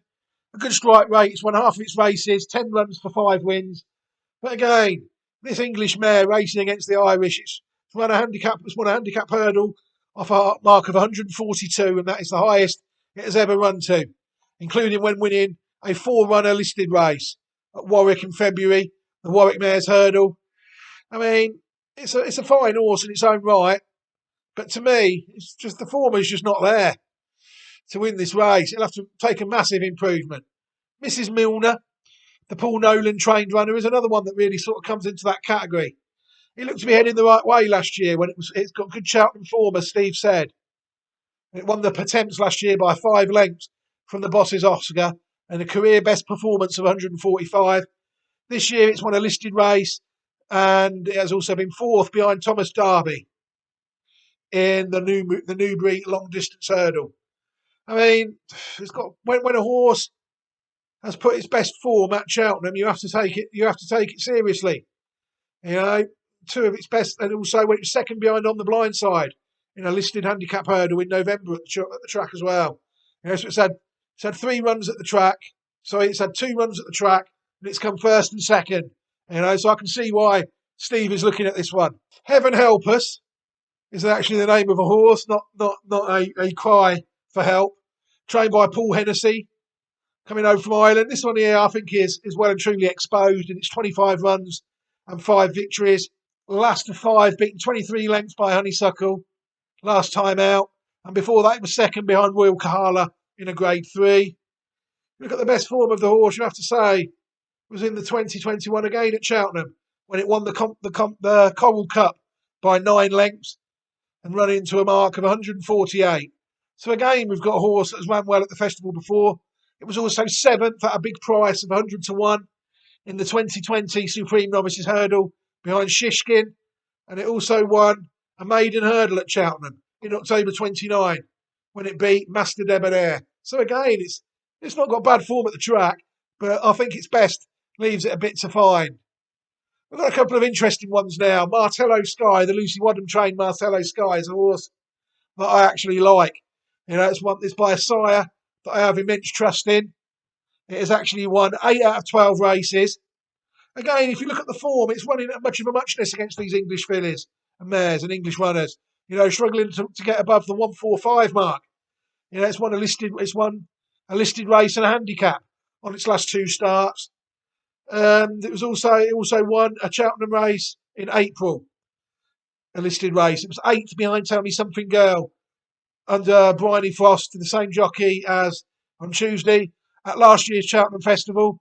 And it was also 5th in November in the Mayor's Bumper at the track. Yeah, but this one I like, and I will tell you why when I come to my selections. The next one is Indefatigable, the Paul Weller trained mare. Always seems to run an honest race, this mare. 7 out of 25 wins. You know, she was a bit disappointing last time saying that at Warwick when she was 3rd of 4. But before that, she just failed to give weight away to Martello Sky in a Cheltenham handicap. But she won the Grade 2 long distance hurdle, the West Yorkshire hurdle, at Wetherby on Charlie Hall Day. And that probably would have to go down as one of her best performances of her career, along when she was 4th in the race last year behind Black Tears. Well, I managed to identify the first 2 in that race last year. Black Tie. She was also 2nd in a Grade 2 at Sandown as well. The Select Hurdle behind You Never Call. Part of that Cheltenham Handicap Hurdle winner in March 2020 as well at the festival, where she landed the Martin Pipe Conditional Race in 2020. So she's got fair form at the track. She was 2nd behind Dame de Compagnie as well in December 2019 at Cheltenham. She also won in April 2019 at Cheltenham in the Mayor's Listed Hurdle by 10 lengths. She's 5th behind Eglantine de Soy in the Mayor's Novice Hurdle Grade 2. That still is registered as the Dawn Run. She was 5th in that. She's got a bit of fairly useful form, this one. You know, she always seems to run a solid race. And I wouldn't really put anybody off that one at what seems to be a fair price. Western Victory, the 9-year-old Emma Lavelle trained horse, has won 8 out of 33 races. At her best, 3 starts ago probably, when she won a hurdle race at Clonmel. That's the best rating of her career, 147. She's bounced between hurdles and chases, really, over the last 2 years, winning 2 out of 8 chases and 6 out of 21 hurdles, running to a similar level over both codes. I mean, to me, I think there'll be less exposed horses in this race than her. And last but not least, we have Nada de Prada, the Michael Scudamore horse. I mean, this race hasn't even run This horse, hasn't even run to 140 in its life.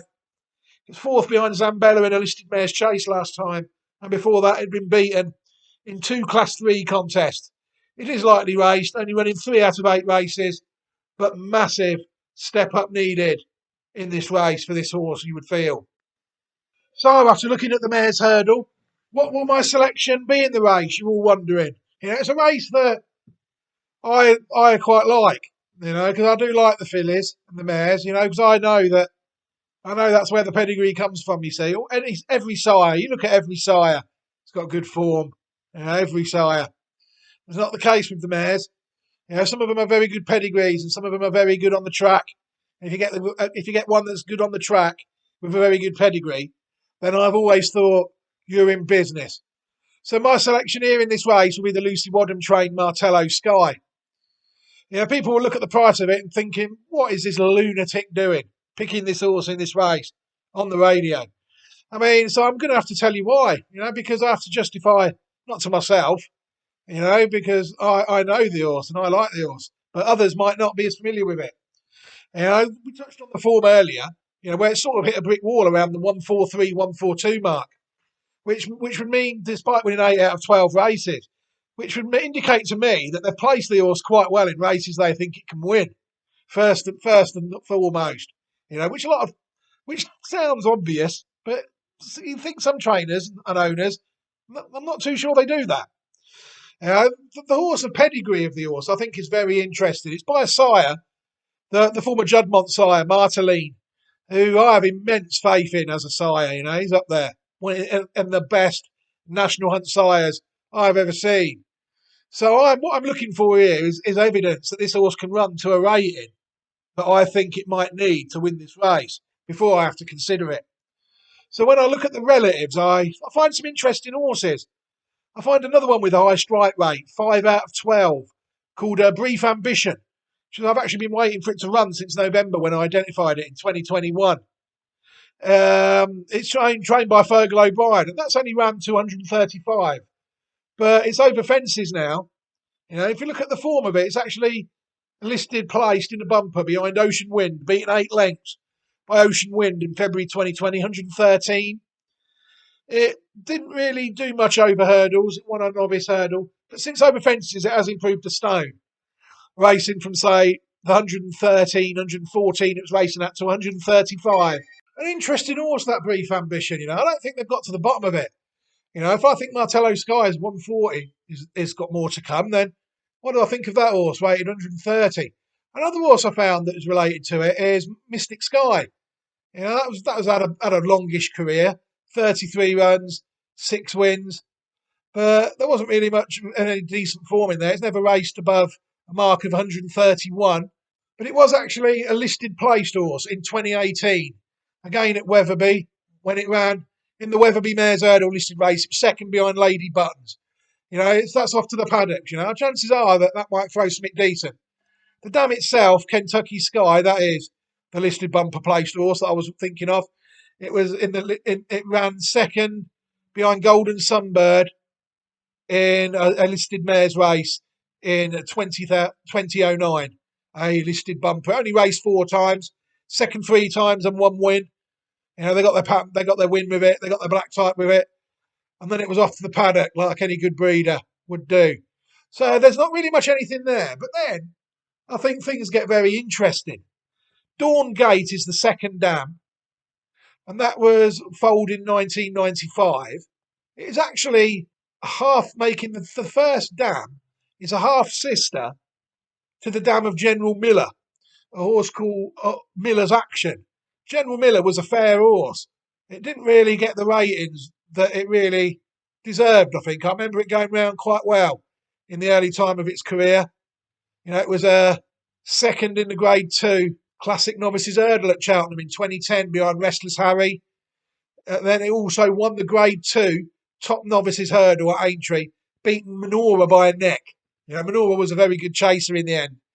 It then went into Grade 1 company. It was 4th behind Blackstare Mountain at Punchestown in 2010. And then after that, it didn't really kick on much after that. In fact, it was until 2013, it didn't win a race for 3 years and it finally won on its last start in 2013, and then they decided to pull stumps with it. But that's 150 rated horse, and that's the rating I'm looking for in this race. But then, just to put the final nail on the coffin of this horse, you look at a horse like Royal Gate, and that is a half sister to the Second Dam. The Second Dam, Dawn Gate, is by Fearless Action. Royal Gate is by Gunner B, both out of the third dam of Martello Sky, High Gate. And these are the days before even Racing Post did ratings for flat races. I can tell you that it was actually second in a Grade 1. It was second in the Cadran behind Yaka in 1988. And it also won the Vicomtesse Vigier in April 1988, beating Satko. And it also, these are flat races, it also won the Prix de Barberville, a Group 3 in 1988. These three races are proper trials in France now, worth a lot of money. But we're going back in time. But the horse, all of a sudden, left Henry Cecil. And since it was also well known for, of course, winning the 1992 Champion Hurdle, where it beat Oh So Risky by 1.5 lengths. So there's my horse that I'm looking for.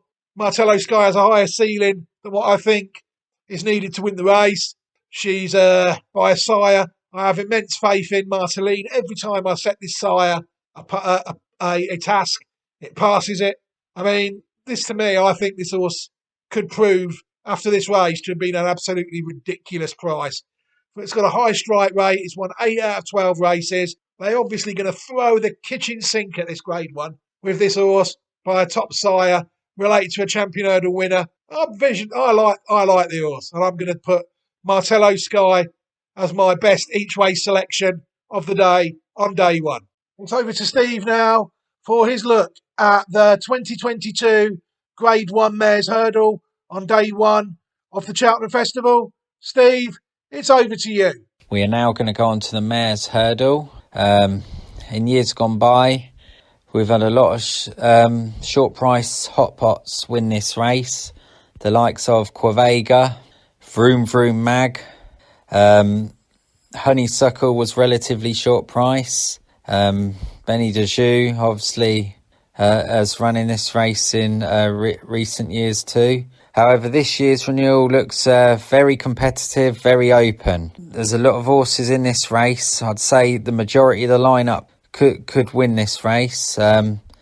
So anybody that has any fancies, I wouldn't put them off anything. The favourite is Tell Me Something Girl. She won the Mares Novice Hurdle last year, over 2 miles. I think the step up in trip is something that doesn't inconvenience her by any means.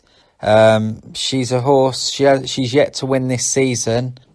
She has been giving weight away to her opposition in her starts, and she's been bang there with them. And I think off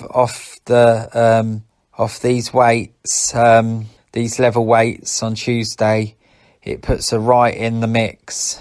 And I think she's a worthy favourite.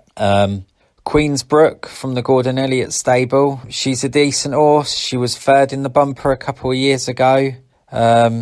She's come back to form more this season after a little bit disappointing last year. Her most recent outing was runner-up to Burning Victory, but she finished the race off strongly that day, and I can certainly see why many Shrewdies have tipped her up for this race. She's going to go there with a big chance as well.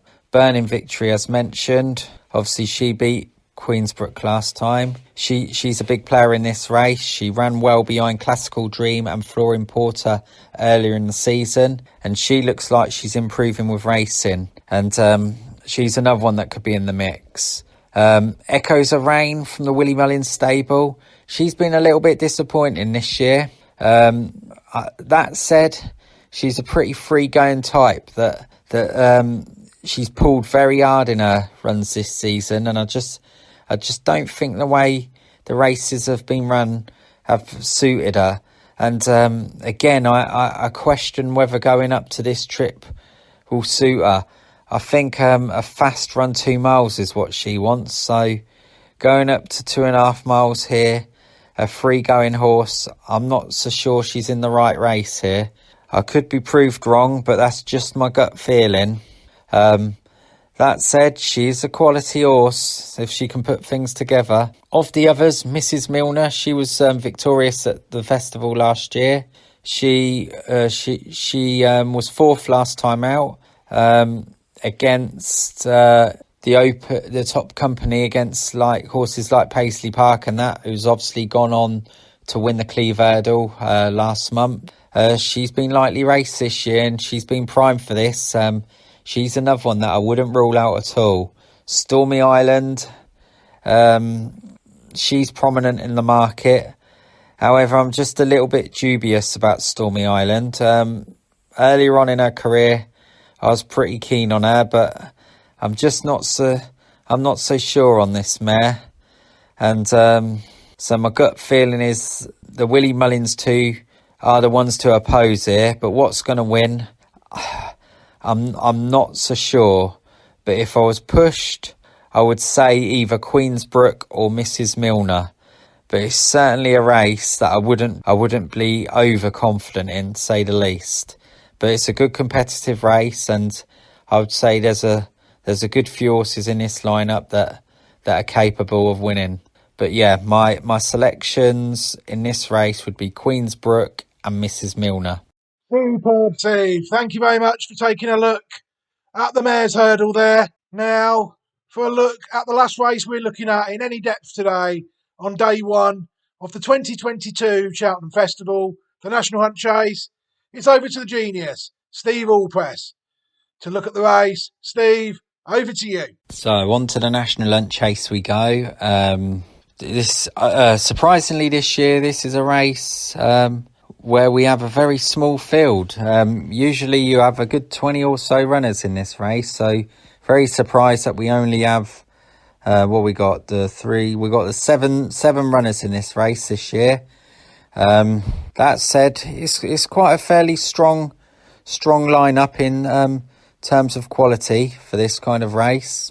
I do feel over the years the National Hunt Chase has got a little bit stronger in terms of quality, but obviously the quantity has obviously dipped a fair bit this year, which is a little bit disappointing. Looking through the runners, I have to start off with Statler. I was a fan of Statler at the start of this season, and I was interested in him, whether it had been the Brown Advisory or the National Hunt Chase. I thought he's certainly a player wherever he goes. That said, I was a little bit disappointed in him last time. Yes, he won, but I just had that little. He didn't jump great, I must say, but he did get the job done. But the thing that would concern me in this race with Statler is I just have to question whether he'll get the trip. Obviously, it's not quite a stamina zap in this race as it once was. It's 3 miles, 5 furlongs. But last time over 3 miles, I just felt Statler did get up close home, don't get me wrong, but I just didn't see that he'd be a horse that'll be crying out for the extra, the extra 5 furlongs. I just had that like little inkling, niggling away at me. So that would be a little doubt for me with Statler. You certainly do need a horse in here that will get the trip, and looking at him, Run Wild Fred is definitely the one to be on here. He's obviously got Jamie Codd on board, which is always a bonus. He was runner-up in last year's Irish Grand National over this trip, or certainly close to. So stamina will definitely not be a concern. He's still relatively lightly raced, and he's got some fairly strong form figures. And so therefore I do feel he is the right favourite in this race. Of the others, obviously you've got the Albert Bartlett winner in here from last year. He obviously stayed well that day, but again, I just have that little bit of concern with him on this trip. I'm not quite sure he'll get the trip here, and even if he was, to me, he was beaten too far last time. I just cannot see him reversing the form with Statler based on that last run. Of the others, Brayside, also from the Gordon Elliott stable. There was rumour that Jamie Codd was riding him not so long ago. Obviously, he's on Run Wild Fred now, which obviously I feel is the right horse to be on. But Brayside's a horse that probably does have the right credentials for this kind of race. You do need to stay, and he's certainly one I feel should stay anyway. So I wouldn't rule him out of running a nice race.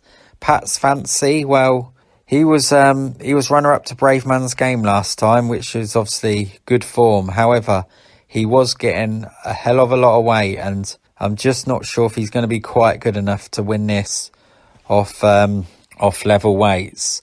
So all in all, I think it's an interesting race, but we're going to go for Run Wild Fred. I think he'll outstay him here. So yeah, my selection for this National Hunt Chase is Run Wild Fred from the Gordon Elliott stable. I mean, I like this race. I used to like this race. It's a 4-mile novice chase for potential Grand National horses. I'm of the view that a lot of these novice chases, the top races over 3 mile 2, 3 mile 3, it's not far enough for some of them. I'm following one this year called Ashdale Bob that they've dropped back down into hurdles. It just looks like it wants a proper trip already. Quite surprised they've reverted back to hurdles though, so it's not in here. But this race has now dropped from 4 miles back down to 3 miles 6. Still a proper race, proper trip. But to me, I think they overreacted a few years back. There was an edition of the race that didn't look good to a mainstream audience. A lot of them didn't get round. A lot of the amateur jockeys were seen to be hard on horses that were very, very tired in the race. And it just didn't look good as a spectacle, you know. So they've acted and they've changed the conditions of the race. They've dropped it in trip. And to me, it's not the race it was. But it's a race that needs looking at, nonetheless. We're going to start with the top one, which is Run Wild Fred. I mean, Steve was quite strong on this one. And I'm still looking at the form. It did have some good form behind horses like Longhouse Poet. It was second in last year's Irish National, as Steve said. And it was also second behind the horse that won the Thyestes just recently, the very well supported Longhouse Poet. So it's got some good form over chases. It's one of them second season chases. You know, it's a Grade 3 novice hurdle winner in 2020. And then it was unlucky last year in chases. It kept finishing in the first 5 without winning. So as a consequence of that, it was still this year as a novice. You know, it looked like more of the same was booked.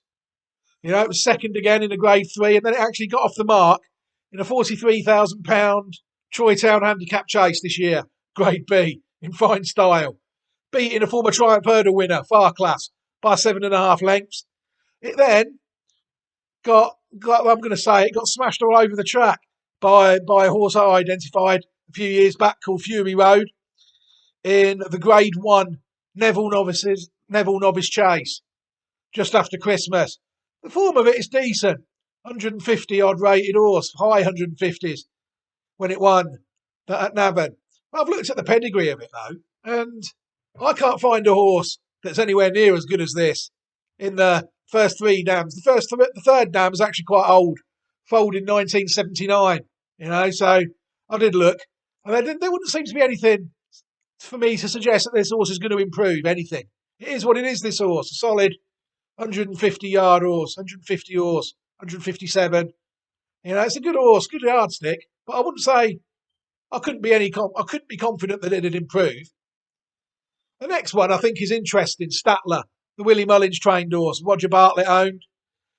It's a decent enough hurdler. If you look at the form of the hurdler, it was third behind Gaillard de Menil in a Grade 1. And it was fourth in the Albert Bartlett last year behind Vanilla. It was then third again behind Galopin de Champs. Done nothing wrong over hurdles, but since switched to fences, it's been very shrewdly campaigned by Connections, I would say. It's only had 2 runs. The first one at Fairy House when it won by 6 lengths. And then it won a Grade 3 at Nice, beating Farouk Dalen by 1.25 lengths. I mean, to me, this looks the profile of this horse looks nice for this race, I think. The pedigree of it, Well, I touched on Might Eye earlier when we won in the Supreme Novices Hurdle. The younger brother of this horse, the 6-year-old Might Eye, Statler is 7. That's running well in novice hurdles, you know. It's been placed behind Constitution Hill, and it was also 14 lengths behind it. And it was also 4 3/4 lengths behind John Bon in the Grade 2. Yeah, it's been running quite well. This is a sort of horse, Might Eye, that wouldn't surprise me if we're talking about next year in the Arcois. The first dam, Our Honey, was unraced. The second dam, Hunted, she threw a few that were around the 119 to 136 mark. The third dam, No Honey, she actually threw a couple of decent Nicholson horses. One of them, a bit before my time, called Caribou, according to the Racing Post, won 5 out of 6 races in its life, including its last run on here in the 1992 Top Novices Hurdle, Grade 2 winner. Never seen again after that. And also a horse called Winter Squall, who you saw a bit more of. It won 4 out of 12 races.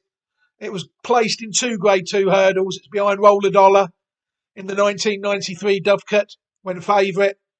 And it was also second behind Bold Bass in the 1993 Fielden, went again favourite.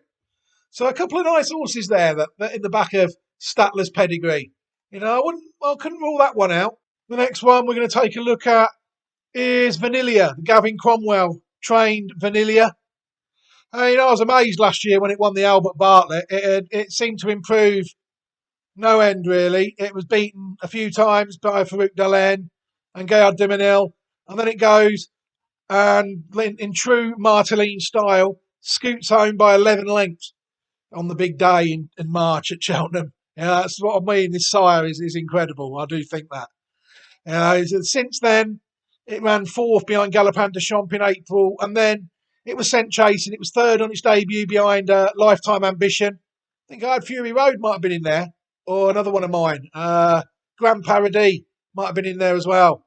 It looked a fair race at the time, and a lot of decent enough hurdlers in it. And then it raced on Grade 2 second time up, won by 26 lengths, went into 151, so who knows what it beat there.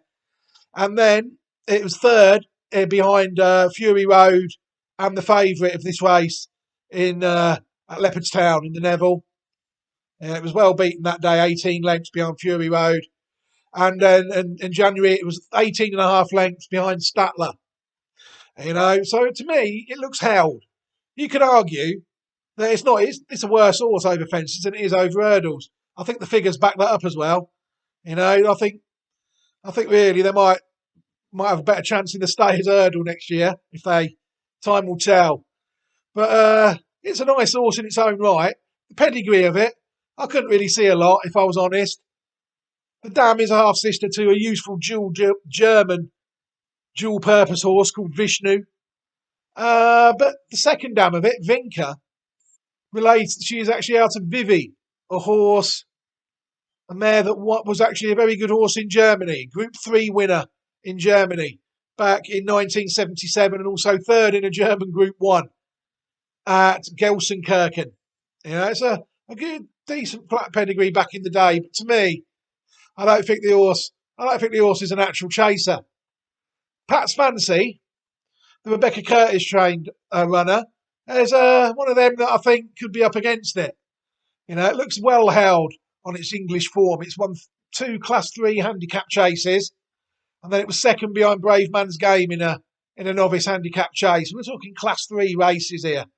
It was getting so much weight off Brave Man's Game that day, and Brave Man's Game beat it fair and square, I think, that day. It was also 6th behind Ahoy Senor in the Grade 1 novice hurdle at Aintree. It was 13th and 56 behind Vanilla in the Albert Bartlett last year. It was second in a Cheltenham Grade 2 novice hurdle behind Make Good last year in December 2020. The form of it I don't really like. The pedigree of it, I can find one decent horse in the pedigree, really. The dam is quite old. Pat's Fancy, the dam of Pat's Darling herself, was foaled in 1994, and the second dam in 1983. But the first dam, she is a half-sister, both by good sires, Supreme Leader and Oscar, of Big Zeb. Brilliant horse, trained by Cole Murphy. But I don't think this is as good as that. This horse, again, I think it is what it is, and I don't fancy it. The final what is a very small field for this National Hunt Chase now. It's the next one, Brayside. Again, there's a horse that just doesn't win very often, It's had 20 runs and won twice. But again, there's parts of its form that give it some sort of a squeak in here.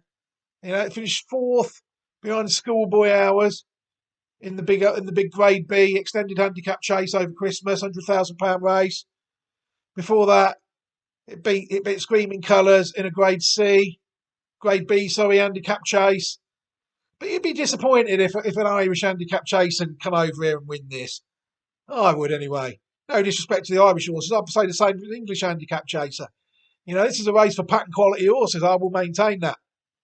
The hurdles form of it was, again, just killing time as they do with staying chasers. There's no hurdle races long enough for them.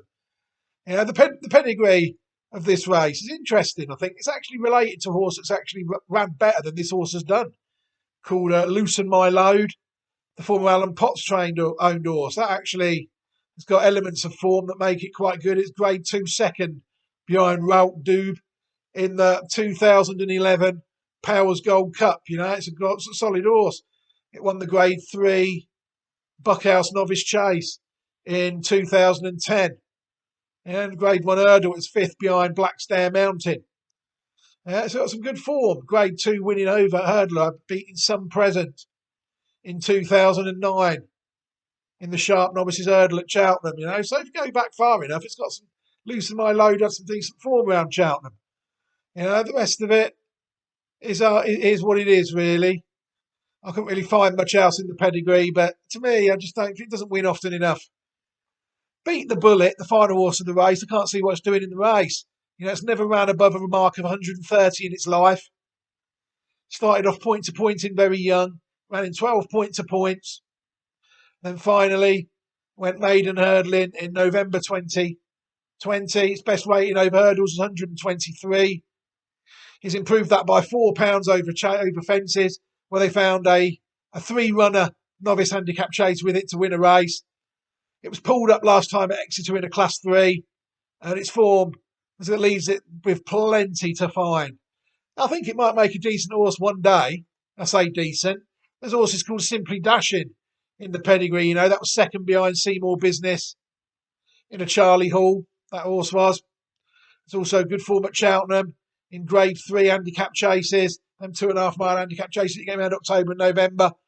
From second behind Sorry for Malta and Northern Starlight in 2 of them in 1998. It was also second behind Escarta Figue in a chase at Aintree in 1998. Won the Grade 2 National Bank Gold Cup at Ascot in 1997. But there's nothing in the form of this horse, Bite the Bullet, that says anywhere near as good as that one. And you have to say the same about Antonius, really, who is a half-sister to the second dam of this horse that had bits and bobs of occasional decent form. It was 4th at the Cheltenham Festival in the Arkle, the year Commandant won the Arkle in 1990. And it was also 3rd behind Waterloo Boy in the Castleford Chase back in the day when the Castleford Chase was a Grade 1. I think you'll find now it's a Class 2 handicap, just to show how much the National Hunt racing has changed in the years in 1991. But to me, that horse there, Beat the Bullet, doesn't prove to me as though it belongs in the race.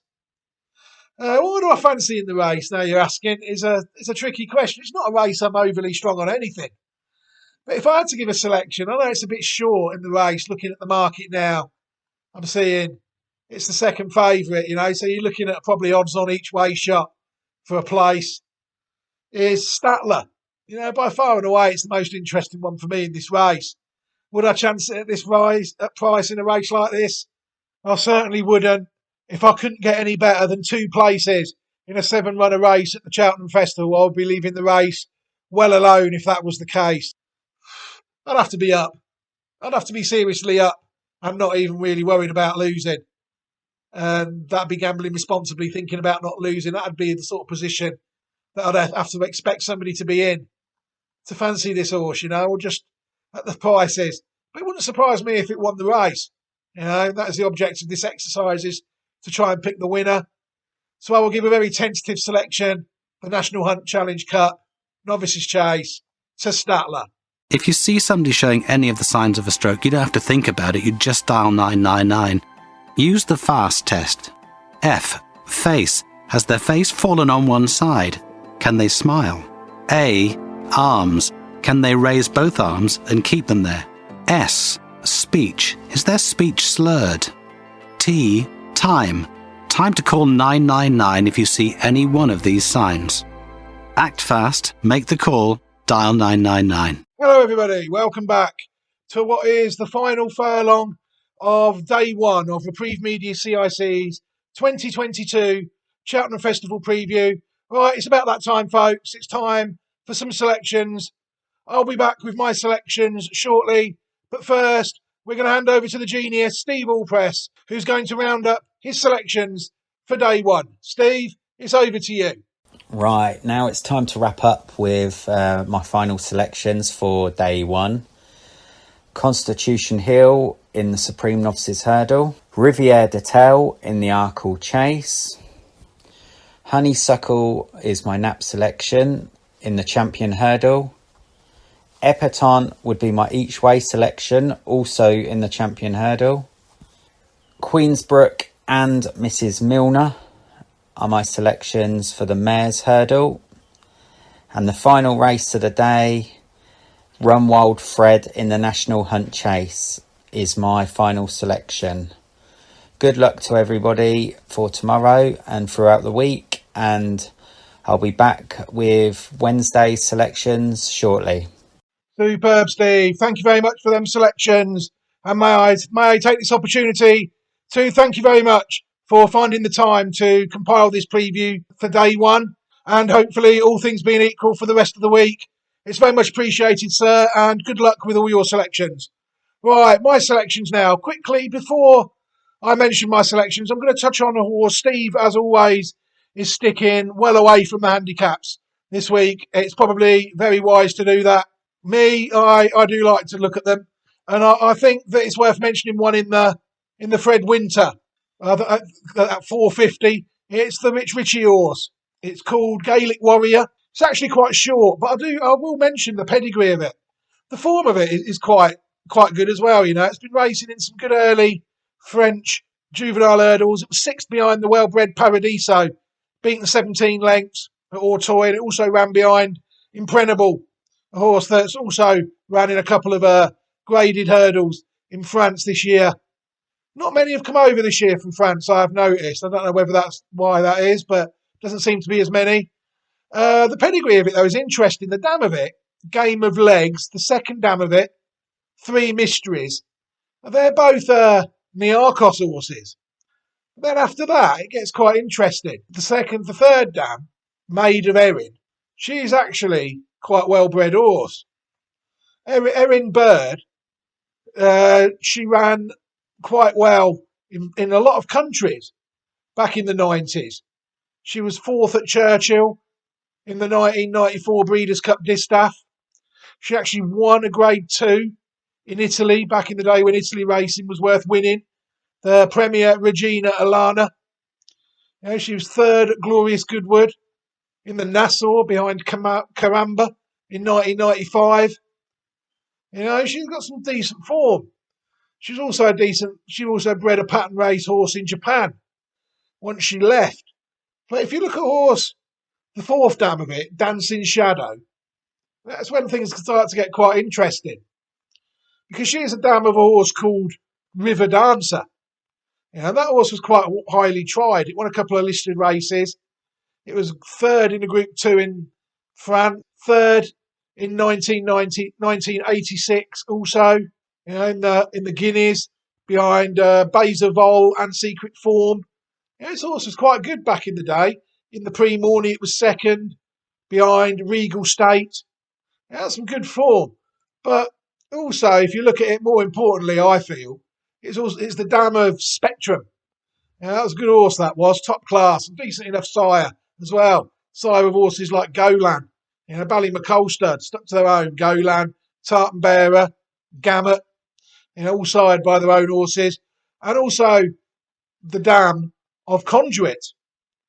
called Wellhead. He's also out of River Dancer. That's a very nice horse that could be in the 450 at Cheltenham tomorrow, Gaelic Warrior. My selections for the rest of the meeting are as follows. In the 130 at Cheltenham, the Sky Bet Supreme Novices Hurdle, I will be selecting John Bon. I'm hoping to be able to back the horse each way, to be honest. It's about 5-1 when I last looked last night.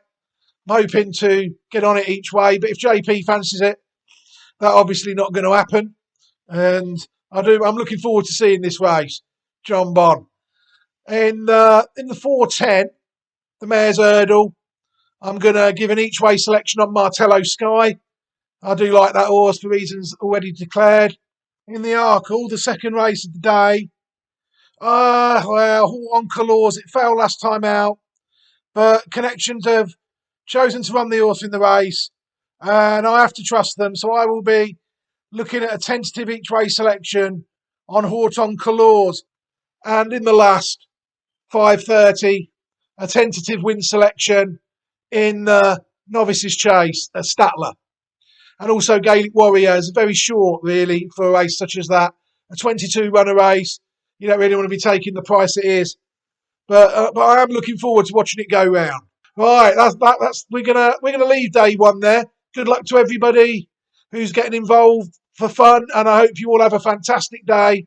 Remember just to stay responsible, and anything can happen in horse racing. Remember that. Anything can happen. So I'm going to leave it there. Good luck, everybody. We hope to be back during the rest of the week, Steve and myself, with previews of the next 3 days of the Cheltenham Festival. But for now, I've been Paul Newman. Thank you very much for listening, everybody, and all the best.